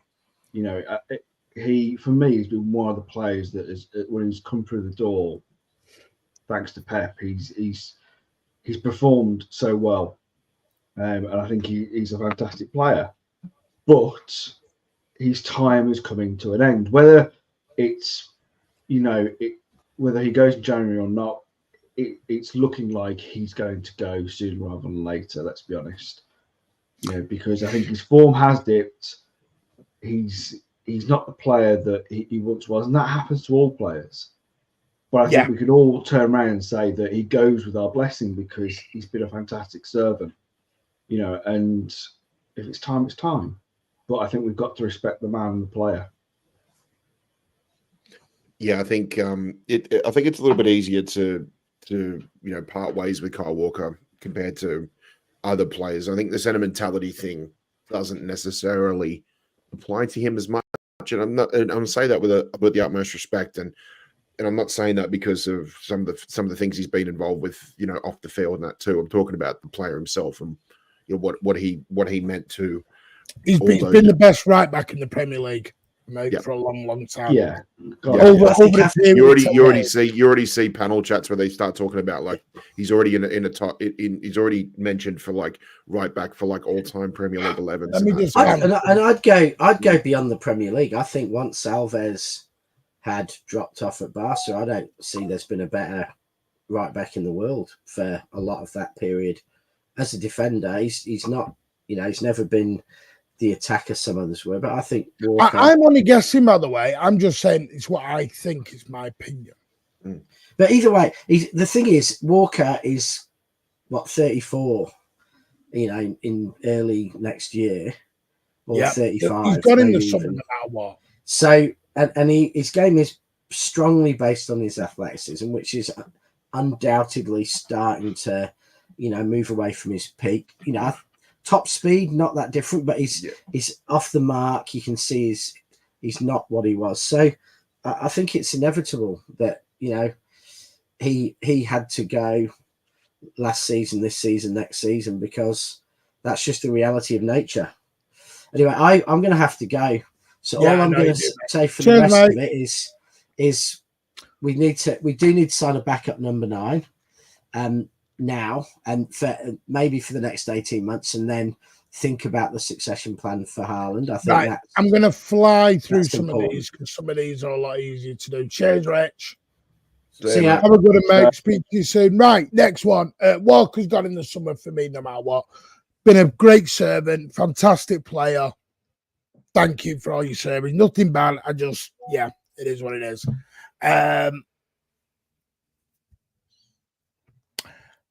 Next one, Rodri. For me, new extension. I think he'll get a new contract. He's got a new contract. I think he'll stay for a very, very long time. I was always having this thought, and it goes back even to the first season when we had Rodri, where he had the cover, with the lack of numbers we had defensively. There were some games there where he was playing centre back pairing with Fernandinho. And I've got to say, like, even in that first season, he didn't necessarily look out of place. But when you look at Rodri himself, he actually does have a bit of a build of a defense, a defensive player. Do you think there's a possibility that a player like Rodri, as he gets older, could almost become a backup centre back in a way if we ever need him in a pinch? Someone who could play a DM but can also play as a centre back. Just another way in which another way you can look at a player who fits the versatility bill, basically. I think when he did that with the likes of Fernandinho, no, but now time has passed. I think you make a good point, Pat. I think that's a position that he could fall back into over time. Right now, though, he is. That's to say, as he gets older, like he's got the makings of someone who could eventually drop back into doing that sort of role. Yeah, he's got the versatility like he has got going forward. So yeah, I think we all agree. I don't think there'd be one person, City-wise or even opposition fan that would say, City would get rid. Sorry, let's carry on. Yeah. No, look, you can't. Yeah, and we're just speculating because, again, given the manner of Rodri's injury as well too, we don't know how long the recovery time is going to be. We don't know when he'll be back to full match fitness. But we're assuming that, say 12 to 18 months from now, we could see him start playing again and playing consistently and playing good. but we have to face facts that he may not be the same player again, and until he can prove that otherwise, and we always have to show a little bit of a cause for concern, guys. So yeah, look, Rodri, yeah, but overall, if we have the same optimism on Rodri based on what he's been doing over the last few years, then we're looking at a 10-year player right there. He could easily keep doing this until he's into his mid-30s. Yeah. I think another player that probably Martin would say that we don't have so much time on is Calvin Phillips. I think... Yeah, gone. Calvin's gone. That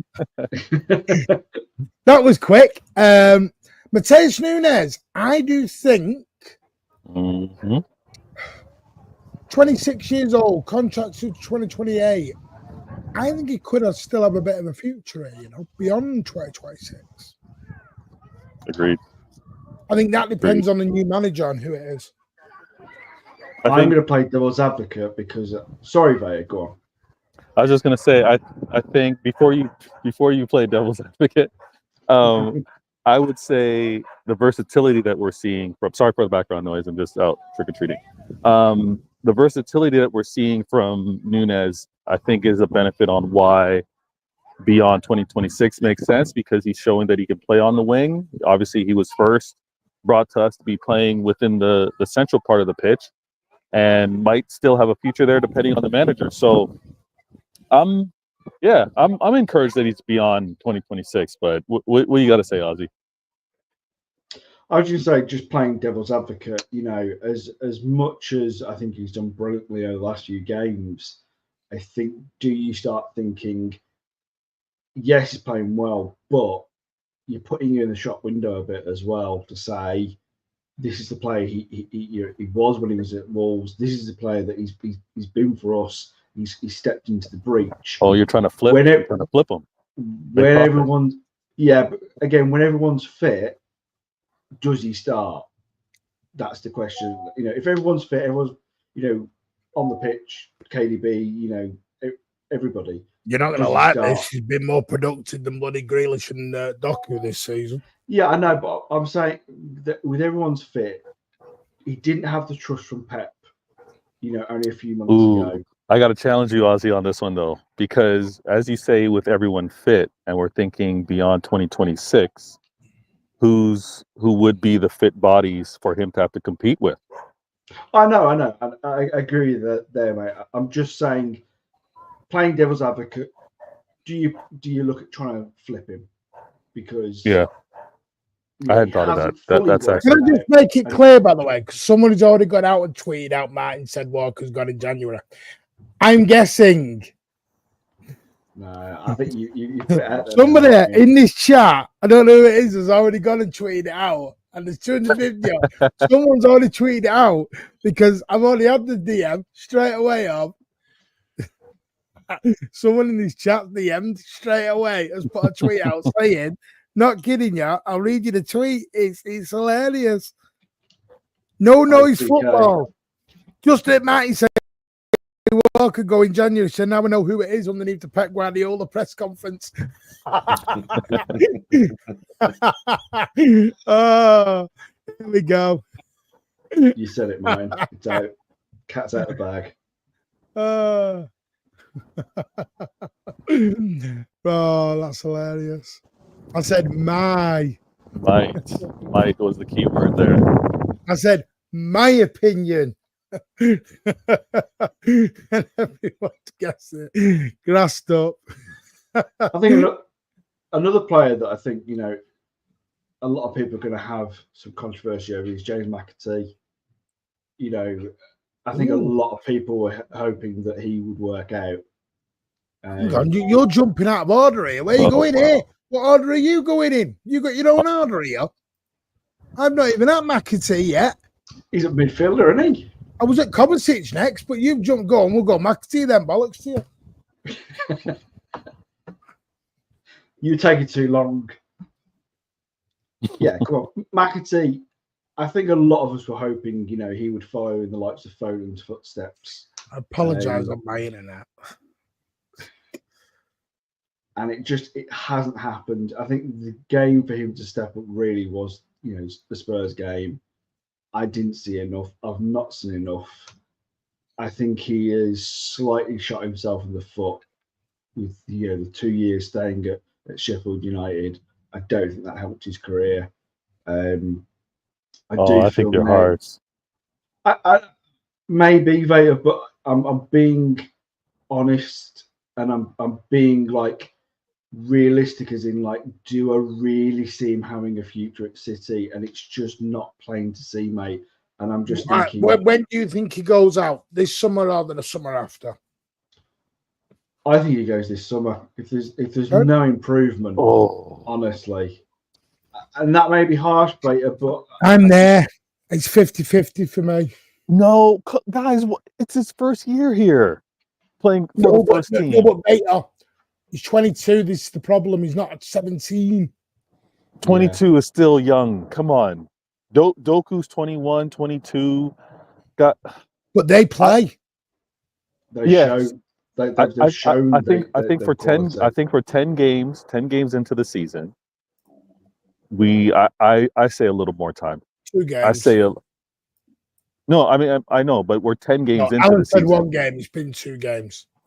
Yeah, I want a little more time. I want a little more time. I think he'll actually get a shot, because the fixtures are going to get pretty tight again with regards to playing every 3 days. I think he'll get a shot. I hope that he takes full advantage of it, because the talent's there. It's just that he needs to kind of have a signature moment, or a couple string of plays for the fans to be like, yeah, we see it.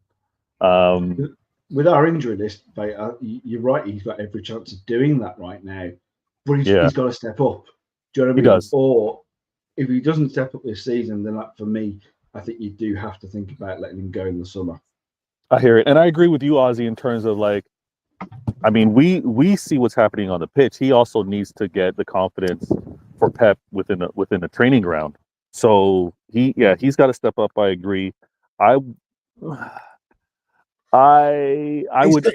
It's a tricky one, isn't it? Yeah. I think if you look at what happened with Palmer stuck around. Pep wanted to keep Palmer around because he saw the quality. We all saw the quality at times. I don't think he ever saw what he was going to become when he went to Chelsea. We knew he was a quality player, but you could see why Pep kept him around so long. He hasn't done that with McAtee. You know what I mean? McAtee's had a very much a different experience compared to someone like Palmer.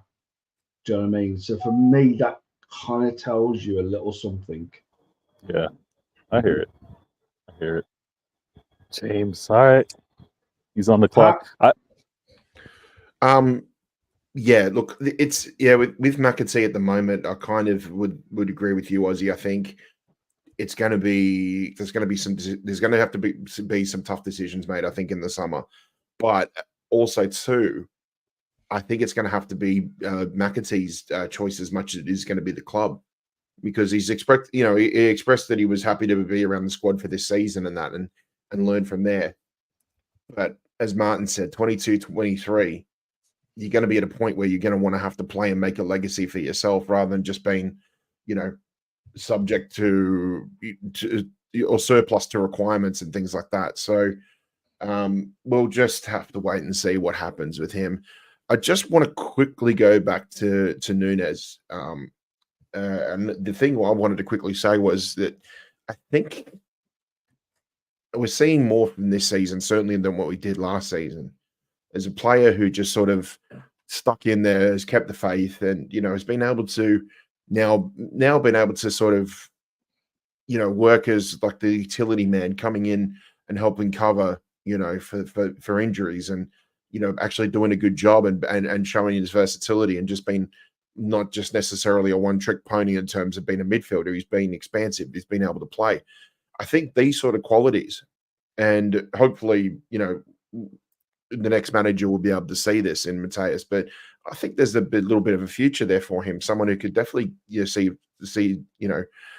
have his career at City for several more years, because if he fits that versatility bill, he fits the versatility criteria way, as much as many other players in the squad. And I think that's going to be important for him. I think I think he's a bit of a manager's player where he'll play good football under Pep, but if another manager comes in, I think he'll play just as good football. I think he's versatile in the way that he plays, but I think he's also versatile in he's able to adjust to new managers and to to new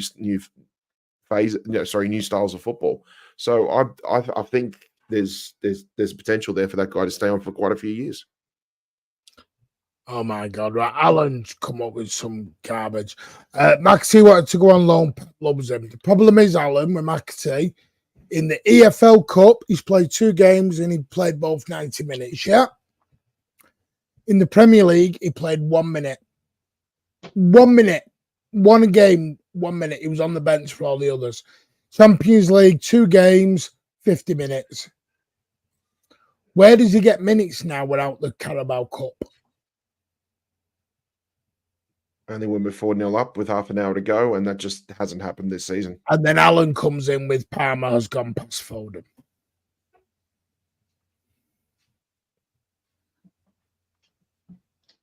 Cole Palmer's a very good player, but I've never seen Cole Palmer do it in the Champions League. Or who was the PFA player of the year last season? Sorry, just to put it out there. You know what it is with Alan? Flavour of the month is to have a go at Foden, so he's going to have a go at Foden. I don't know how you do it. Sad truth. You really think Cole Palmer's gone past Foden? Jesus. Yeah, you can't mean that. You can't mean that. Jesus. What's that opinion, though?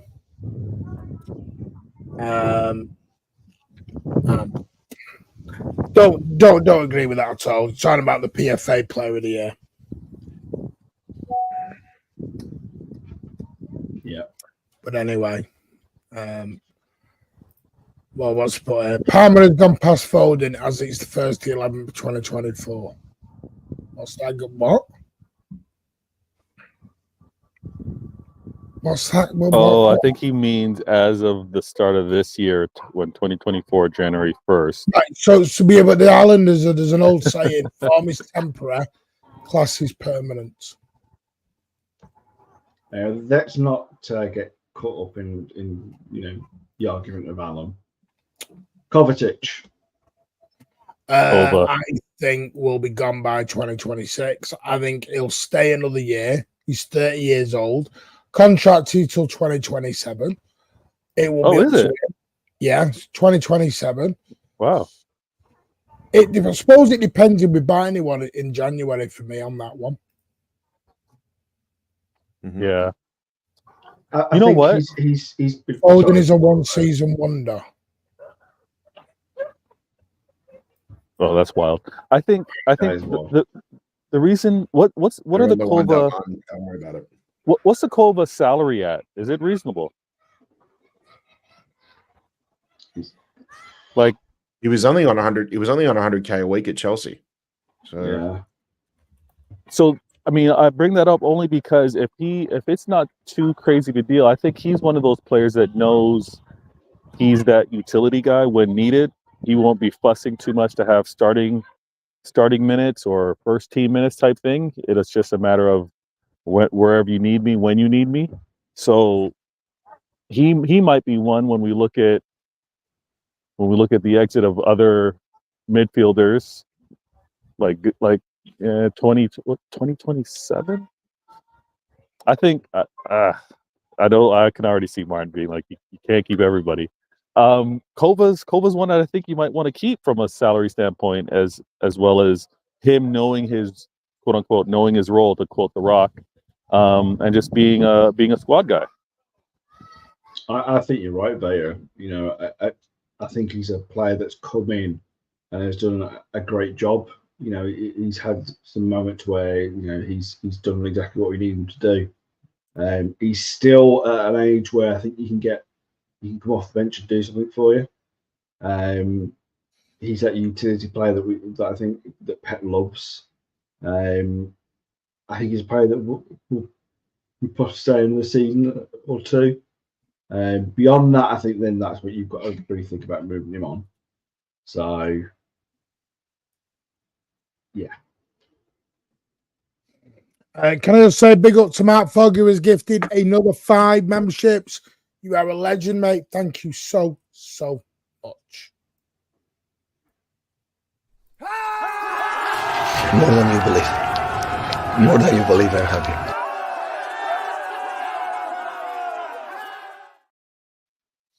Right. Where are we on to next? Ilkay Gundogan. We did earlier, actually, so we don't want to go back to Ilkay.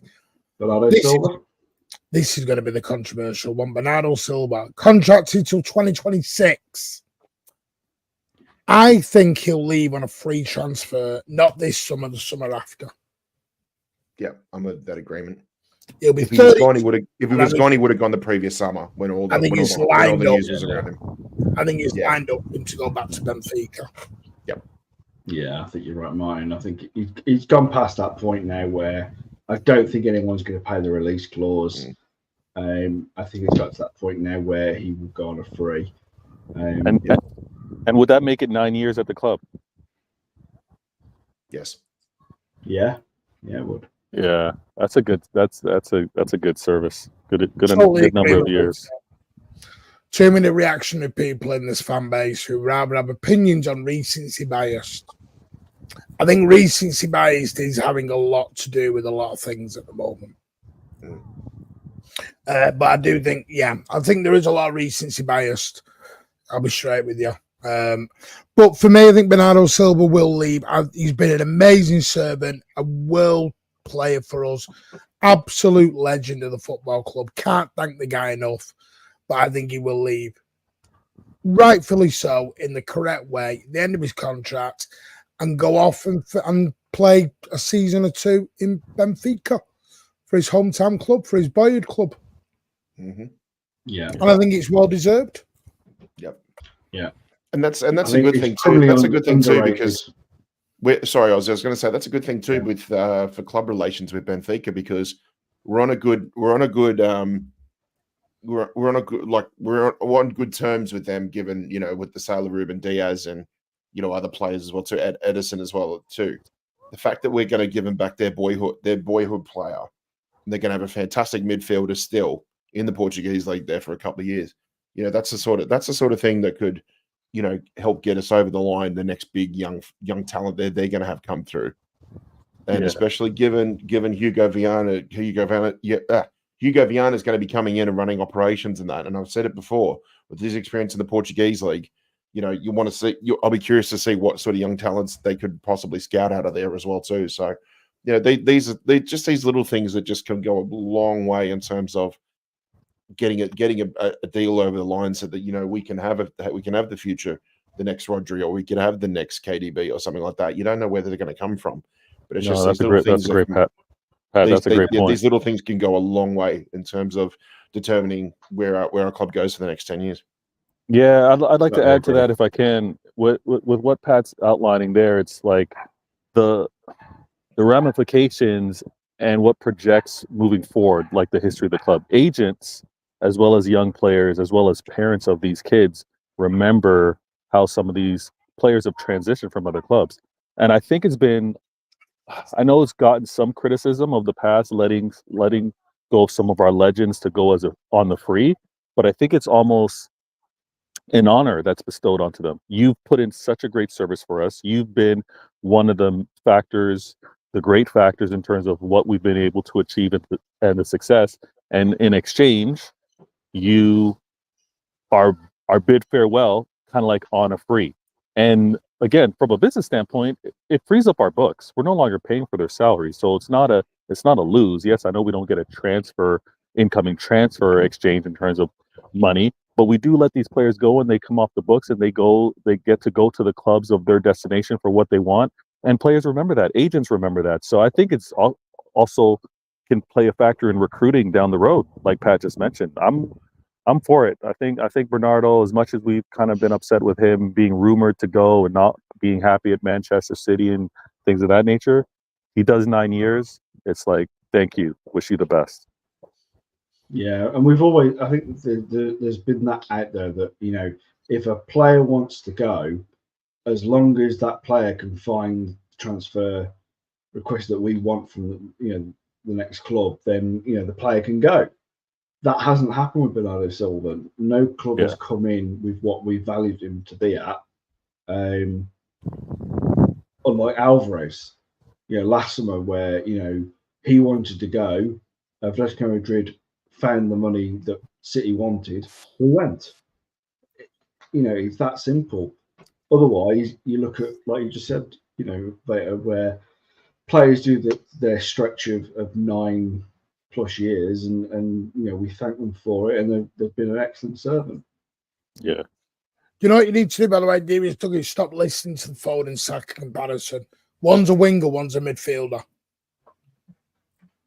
I don't understand. You need to, honestly, it's up to you, mate, but I don't listen to those comparisons. It's like comparing a centre back to a fullback. It's because they're English, and you know, yeah, that's what it is. It's just it's something for Arsenal fans to get another little excited about. We're better than you.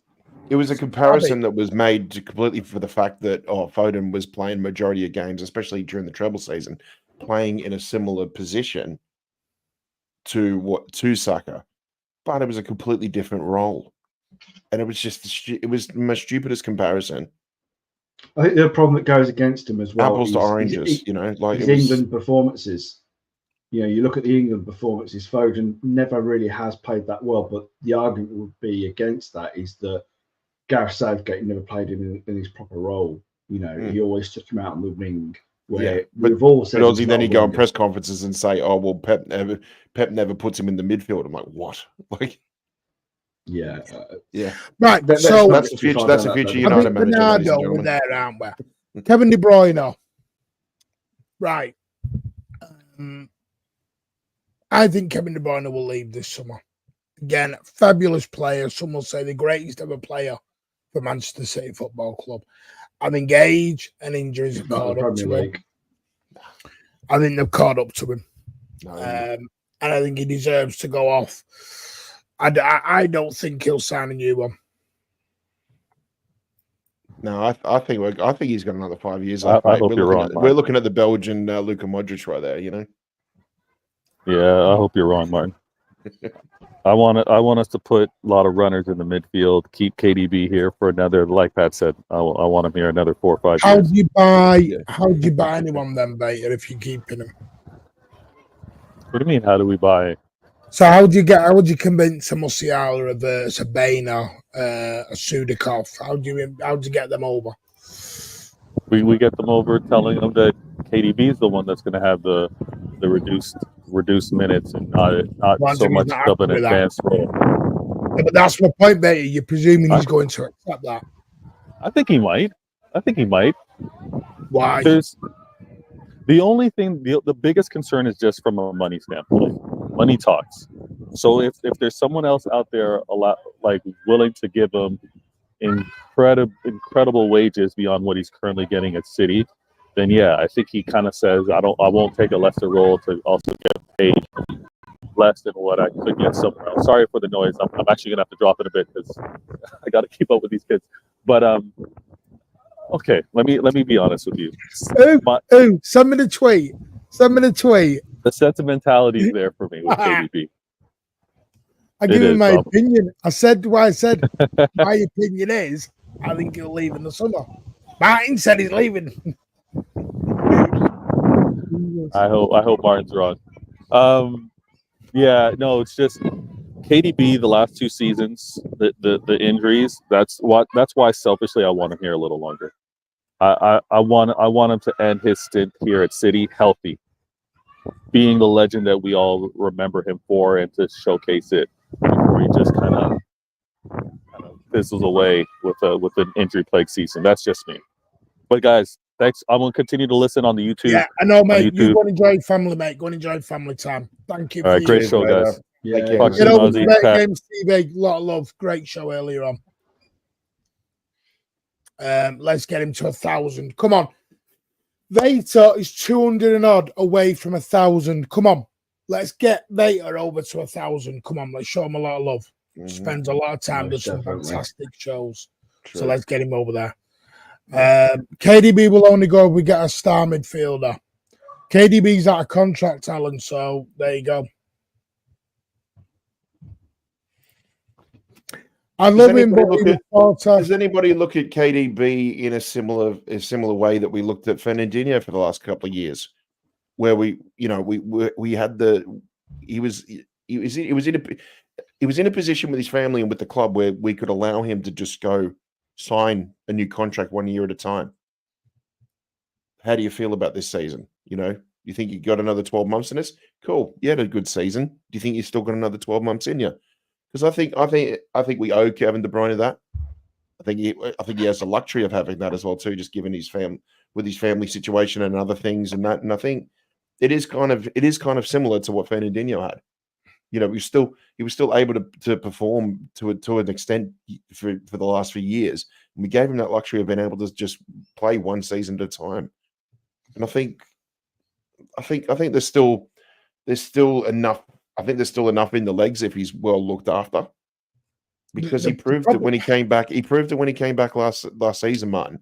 The way he came back there at St. James's Park, it just showed that I think if we're careful with him, I'm not saying the whole wrap him up and cotton wool, but I'm saying if we're just careful with him, and because he'll know his body, he'll know his limits, but at the same time, the club will respect that. I can't help but think that if he was to go to another club, what guarantees do you have that he'll be able to play his body would be able to play it to as much as what that club would demand him to do? Because he is going to, wherever he goes, he is going to be the marquee signing. No, go to a lesser league. With all due respect, the American League and the Saudi League are not as fast as the Premier League. Mm. He's not going to another competitive league, Pat. No, I get that, but I mean, there's every possibility you could play just as many games there as Yeah, but the less taxing. Yeah, the less taxing, mate. And okay. I don't see him dropping 400 grand a week. And City aren't going to give him 400 grand a week to sit on a bench and be a better power player. Mm. That's just crazy business. And then sign another replacement for a total package of about 150 million plus their wages.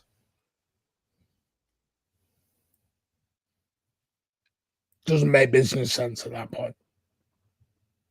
What about the idea of his possible replacement coming in for a season with him still there? Then what are you doing with Foden? Mm. It's not necessarily about Foden's Foden. He has the number 10 role locked up. But he doesn't. Nobody's going to get a KDB replacement because he's the same. Yeah. And when was the last time? We only played 2 times the back end of last season. Yeah. No, so I'm thinking of Kevin today rather than what he was, 5-10 years ago.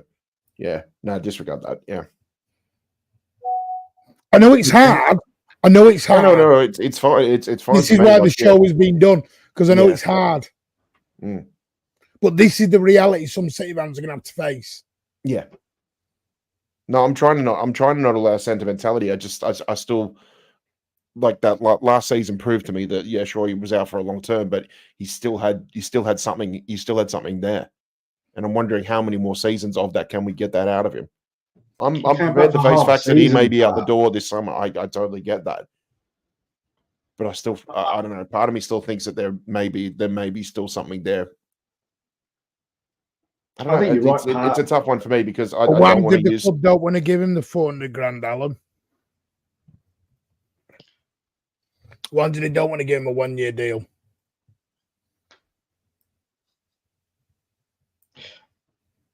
I agree with Pat. Yes, he was injured half of last season, but the impact of him coming back and what he did was phenomenal. I don't think many players in his position have been able to do the same and have that impact. We're not only talking him as possibly the best player that City have ever had, but for me, he could be the best player the Premier League has ever seen. He's been an immense player for us, and for what he's doing in the Premier League. I agree with Pat. There's still part of me that still thinks that he can play a part in this team. Whether he wants to agree to that, that's up to him and the club. I think we can only look at this from our point of view. That I think most of us would probably say that, yeah, he's closer to the exit door than he is, staying for a longer term. But I think he's the type of player where I would rather keep him for another season. And how you would lose a potential signing. I don't look at it that way, to be honest, because I think with the midfield, we've already talked about a couple of players who potentially could leave. But when you're going to buy, you're not just going to buy one midfielder, Ozza. I know you're not, and that's what I'm saying. Like, there's a good few players that we've already talked about that could leave, this summer. And we are. So who would be your replacement for KDB then? I mean, you've already said Foden is his replacement. Is he his replacement? I'm not 100% sure. So you're benching Phil Foden? I didn't say that, Martin. You got to bench someone, Ozza. No, because the point. No one's willing to bench anyone. No, let me finish. It goes back to my point earlier. You're not always going to find a direct replacement for the likes of Kevin De Bruyne. You have to think about the players you're going to bring in that are not going to be those ideal replacements. You're going to bring in other players that are going to add to the squad in different positions. We have versatile players that are able to play in several positions. And I think that's the way you look at it, is that you may not bring in that direct replacement for certain players, but you're going to be bringing in other midfield players that are going to add to the squad in different ways. Right, but here's my thing. You've not sold Bernardo Silva this summer. I didn't say I wouldn't sell him this summer. We talked about the more likely scenario. Ozzy, like you did with me, let me finish. So Bernardo Silva, KDB, Phil Foden, Nunes, Gundogan's likely to stay. Kovacic is likely to stay. I'm now at 7. Plus his replacement. Can I be a very pissed off bunch of players by the end at this point?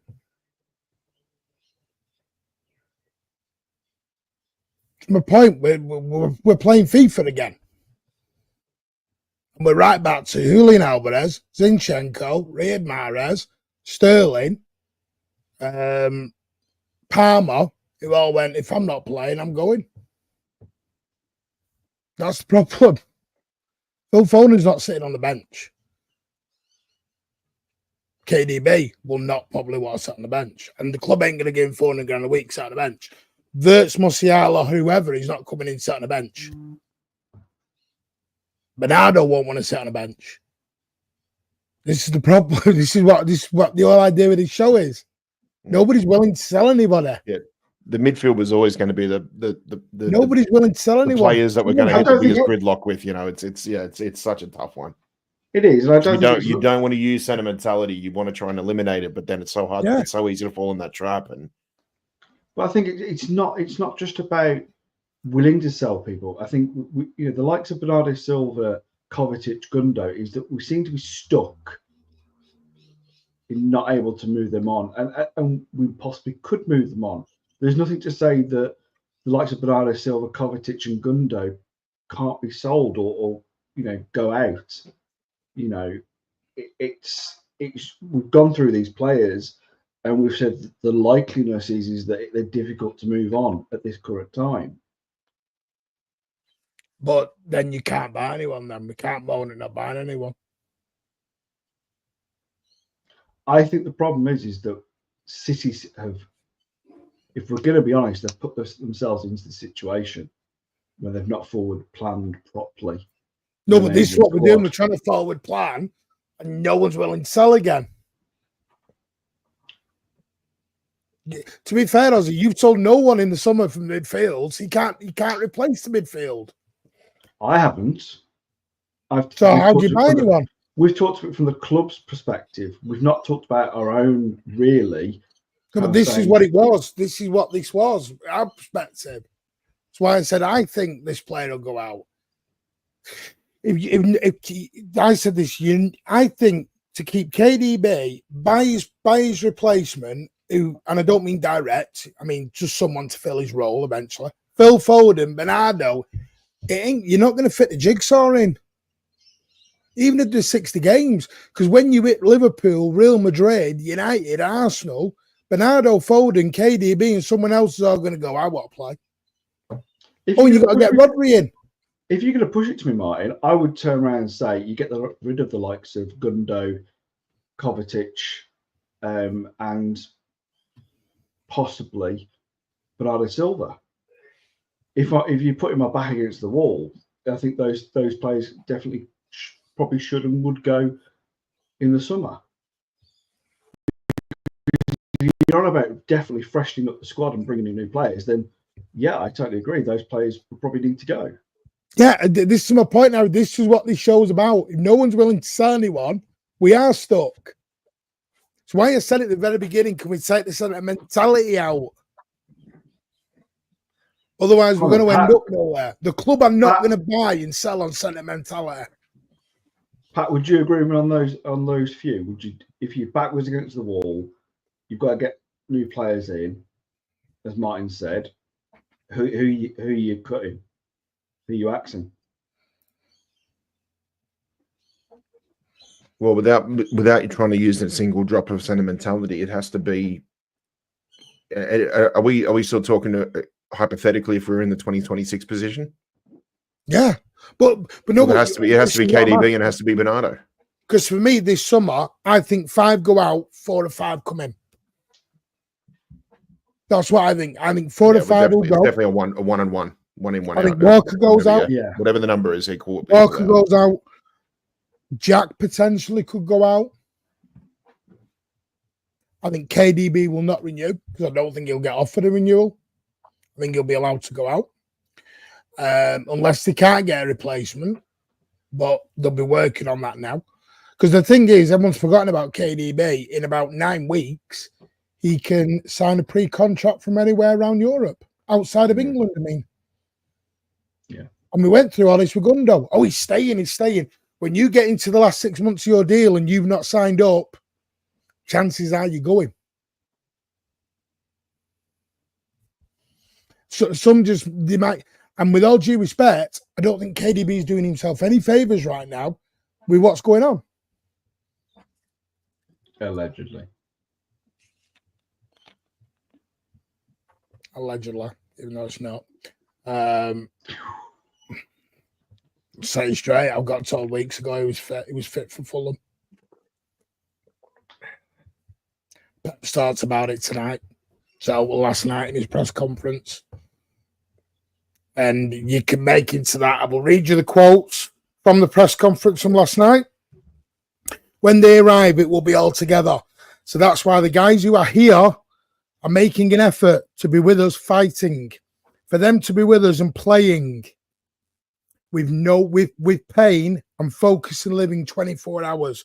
For these guys, I would not forget. So for the players who are here with us right now, playing with pain.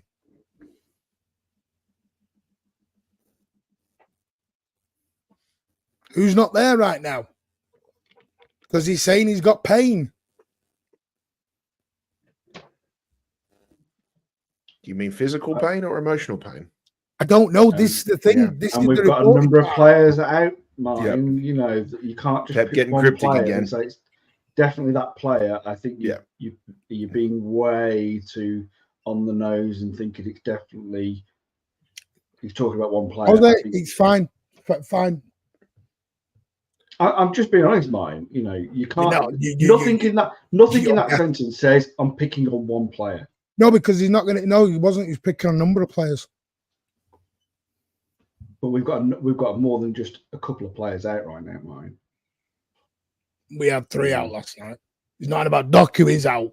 Fuller. He is injured. He's out for a while. The other 3, not so much.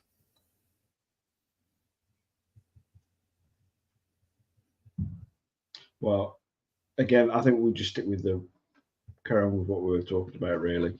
I think going over into the weeds a little bit.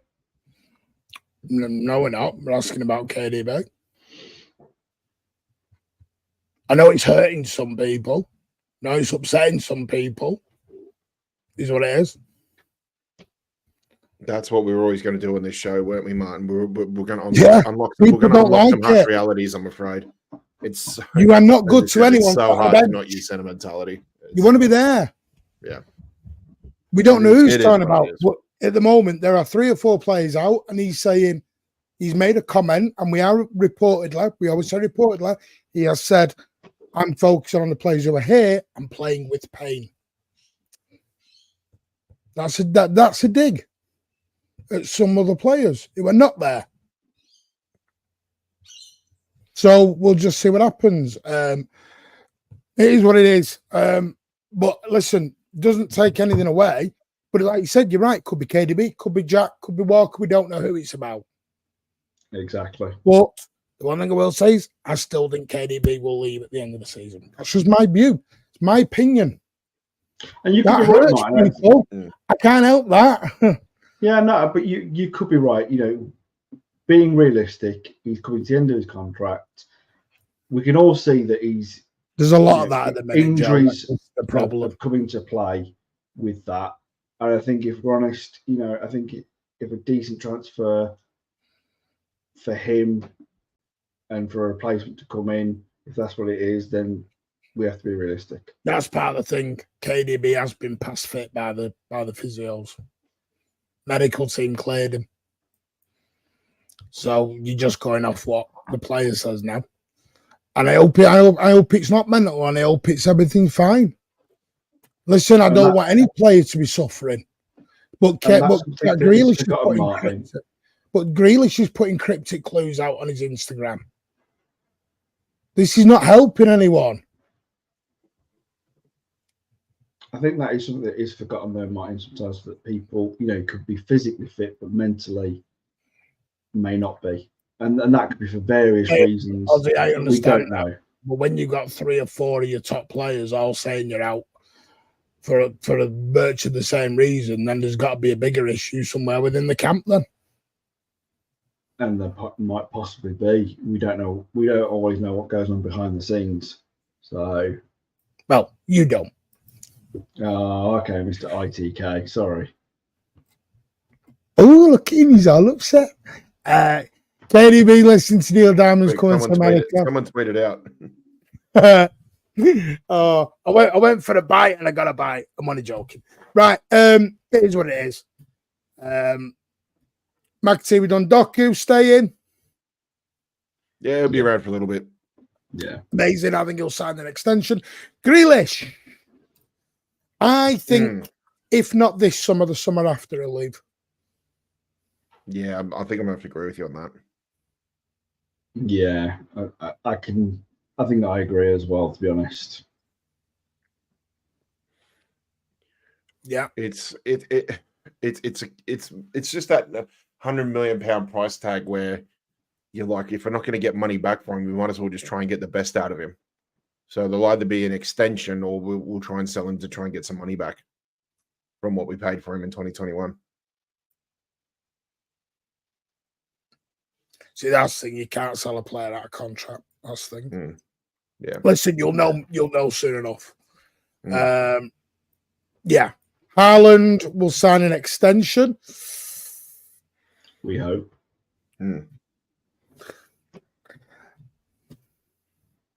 Martin, until it's signed, Haaland will stay for 10 more years. Whatever manager comes in, we'll go back to the old school 4-4-2. We'll go back to the old school 4-4-2, and we'll have. Tell it's in black and white, and they're holding a scarf. We'll have Erling Haaland and Chris Wood up front, and just absolutely just tear the league apart. And then everybody will be like, Pep who? It's a good job Ozzy didn't listen to Man and Tone Space, isn't it? No, but I'm just saying, like, realistically, I want him to stay, of course I do. And I think there is a big possibility of him staying. But it's more that just I'm hoping he does. You know, fingers crossed, touching wood. You know, I want him to stay. And I hope he does. It's just the nerves in me that think. See, I don't think that helps. Hopefully Grealish leaves ASAP. That's not helping things, though, Kasim. No. It is what it is. Jack needs to do better than last season. I was on a space last night with a person I won't mention who said they know Grealish's dad. I will not name them. And apparently he is angling for maybe a move. So we'll see. We'll see moving forward. But I will not name that person. Only speech goes out to the players. Come on, like his Happy Flowers quote from our treble season. Yep. Thought Pep said Kevin's fit, but when he kicks the ball, he feels something isn't right. Yeah. That's the trouble is, though, he's fit. You can't be fit if you're kicking a ball and feeling pain. You're not fit then, Neil. I don't know. There's something weird going on at the minute. I don't know what. Well, it's up for them to sort out. But we are just fans. Grealish wants to leave this summer. He doesn't want to play anymore from what I've been told by a close source to him. That's come from a few people who are saying that at the minute. What was great, I don't know. He's put it on Instagram saying, "Oh, you don't." I'm trying to because I don't. Ozzy will get. I don't deal with Instagram a lot, but yeah, he did put a post on it yesterday or the day before. But we'll see. And the final one is Savio's going to stay. Foden, 2027, 24 years old. He's going to sign a new extension, I believe. Around up to about 375 grand a week is what is being talked about at the moment. Gabardi will get an extension. Haaland's going to get an extension with a bigger release clause. Oscar Bob's obviously going to stay. He's only 21. Mm-hmm. So this summer coming up, I think we need a midfielder, maybe a backup striker in January, maybe a right back, depending where we're at with Walker. But we'll definitely need a full back in the summer. Mm. I personally think De Bruyne will leave. I think McAtee will potentially leave in the summer. And I think I've got 1, 2, see there's 5. I do think Edison will go. He's 1. De Bruyne 2. Kovacic or Nunez, one of those 2 will be 3. Ake. The other one. I like Ake a lot. Mm. I do, but sentimentality. Well, potentially Ake, yes, think could go depending on the offer. Do you think Ake? I think didn't we say before? I think Ake, yeah, it's hard to have sentimentality, but if it's true what they're saying about Callum Doyle coming in, it sort of I think it relieves the sentimentality sort of thing with him a little bit. Mm-hmm. Because they do see a lot of potential in Callum Doyle. But I do think we need to buy 1 or 2 in January. 100%. We need a midfielder. I think we need a backup striker. But my striker is not Chris Wood. My striker is someone who's 31, 32, or like Kyogo again. Mm. And that's on a short term. And that's where sentimentality should come in. I wouldn't even sign a 2-year deal. Or get someone on loan. And Foden's definitely staying. Players are done with Pep. I don't know. It's a weird one. I don't know why. There seems to be an unraveling at the minute. I don't know why. We're unbeaten. Best team in the world. It is what it is. Just going to do these couple of super chats that have come in. Vasco, thank you so much, mate. We are paying the price for a subpar summer. The trouble was, I think we were going to sign players, Vasco, but we couldn't bring anyone in because we had no room. And the trouble is, when you've got a 24-man squad, you can't sell anyone unless you know someone's coming. You can't buy anyone unless you know someone's going out. And I think Sam Lee even tweeted that, and Jack Gorn even tweeted that. That was the problem. Because otherwise, if you buy someone and say you were going to sell, this is an example, say you were going to sell Kovacic, he's on 150 grand a week. You can't just stick Kovacic on the back burner on 150 grand a week in the reserves. Because you bought someone. You've got to let that person go as you're bringing them in. That's the problem. Noah, thank you for your $7.99, mate. Really appreciate it. Big up, lads. I know I stir you up. So, hey, mate, stir me up all day long. Ozzy does it all the time. But much love your shows. Number one goal is to keep Edison next year. Big up Pat from North Sydney. There you go.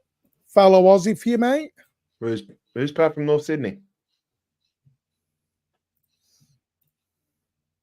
Big up Pat from North Sydney. Is he from North Sydney? I don't know. You tell me. I'm sorry.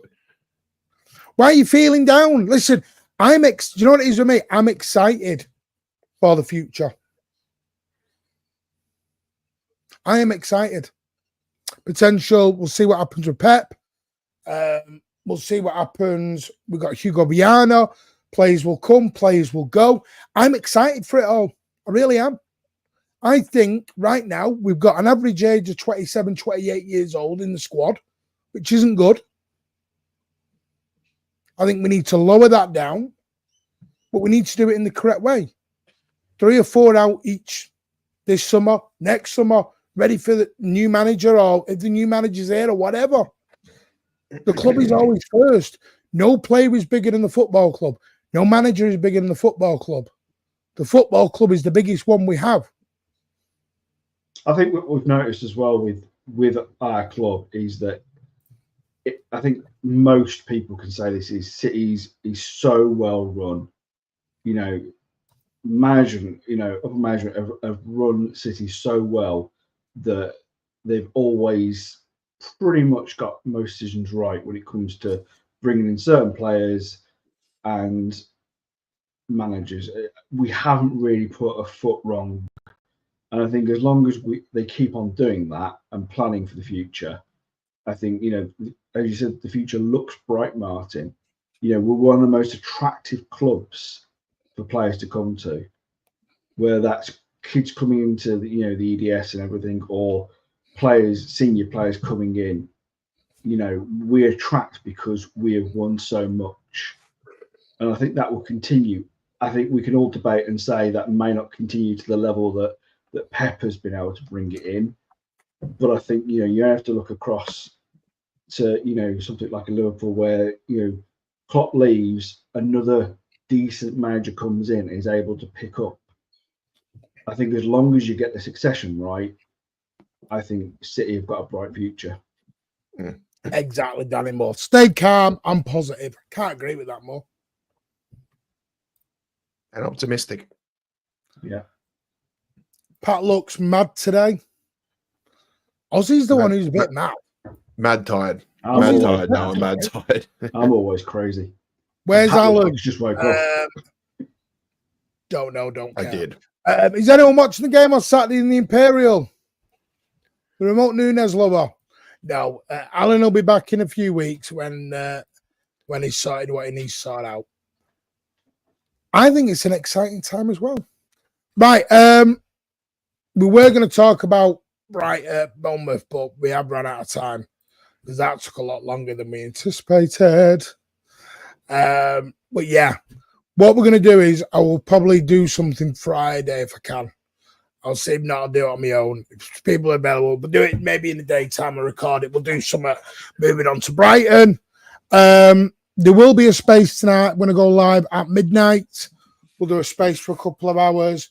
But yeah, big up to everyone. Massive thank you to Pat. Thank you, Martin. Late. Yeah, fashionably late. Can't you tell? Massive thank you to Wazza. Thank you, Martin. And a massive thank you to footballprizes.co.uk. You have a matter of hours to get onto this. 221 of you. You have a matter of hours. A signed 11-12 Aguero signed shirt. Literally from that moment. So there you go. No. Well, no, not literally, because it's not the match-worn shirt. Yeah, sadly. Apparently they are, Pat.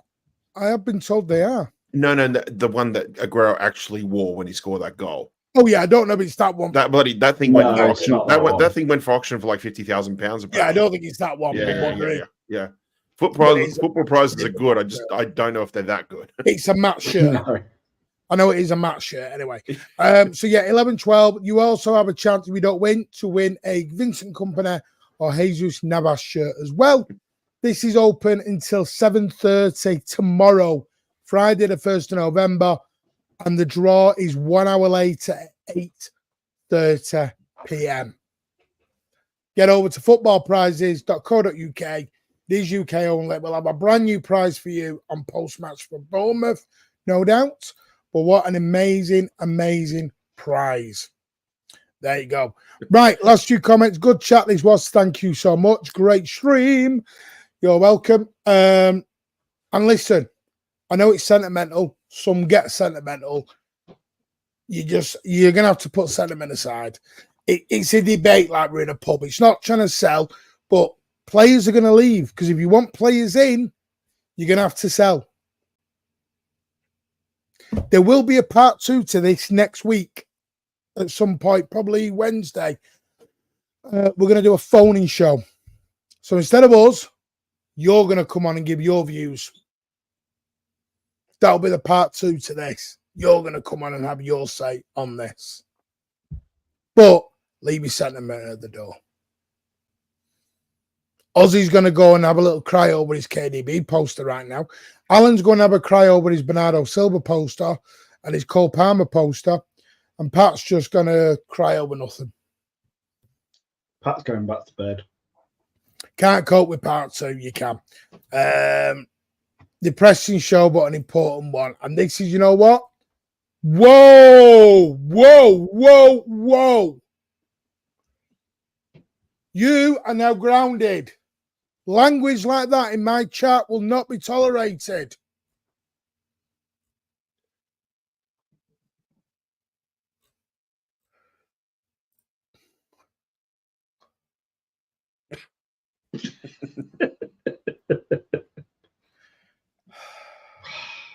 Thank you. If you didn't say it, it doesn't count. If you didn't say it, it doesn't count.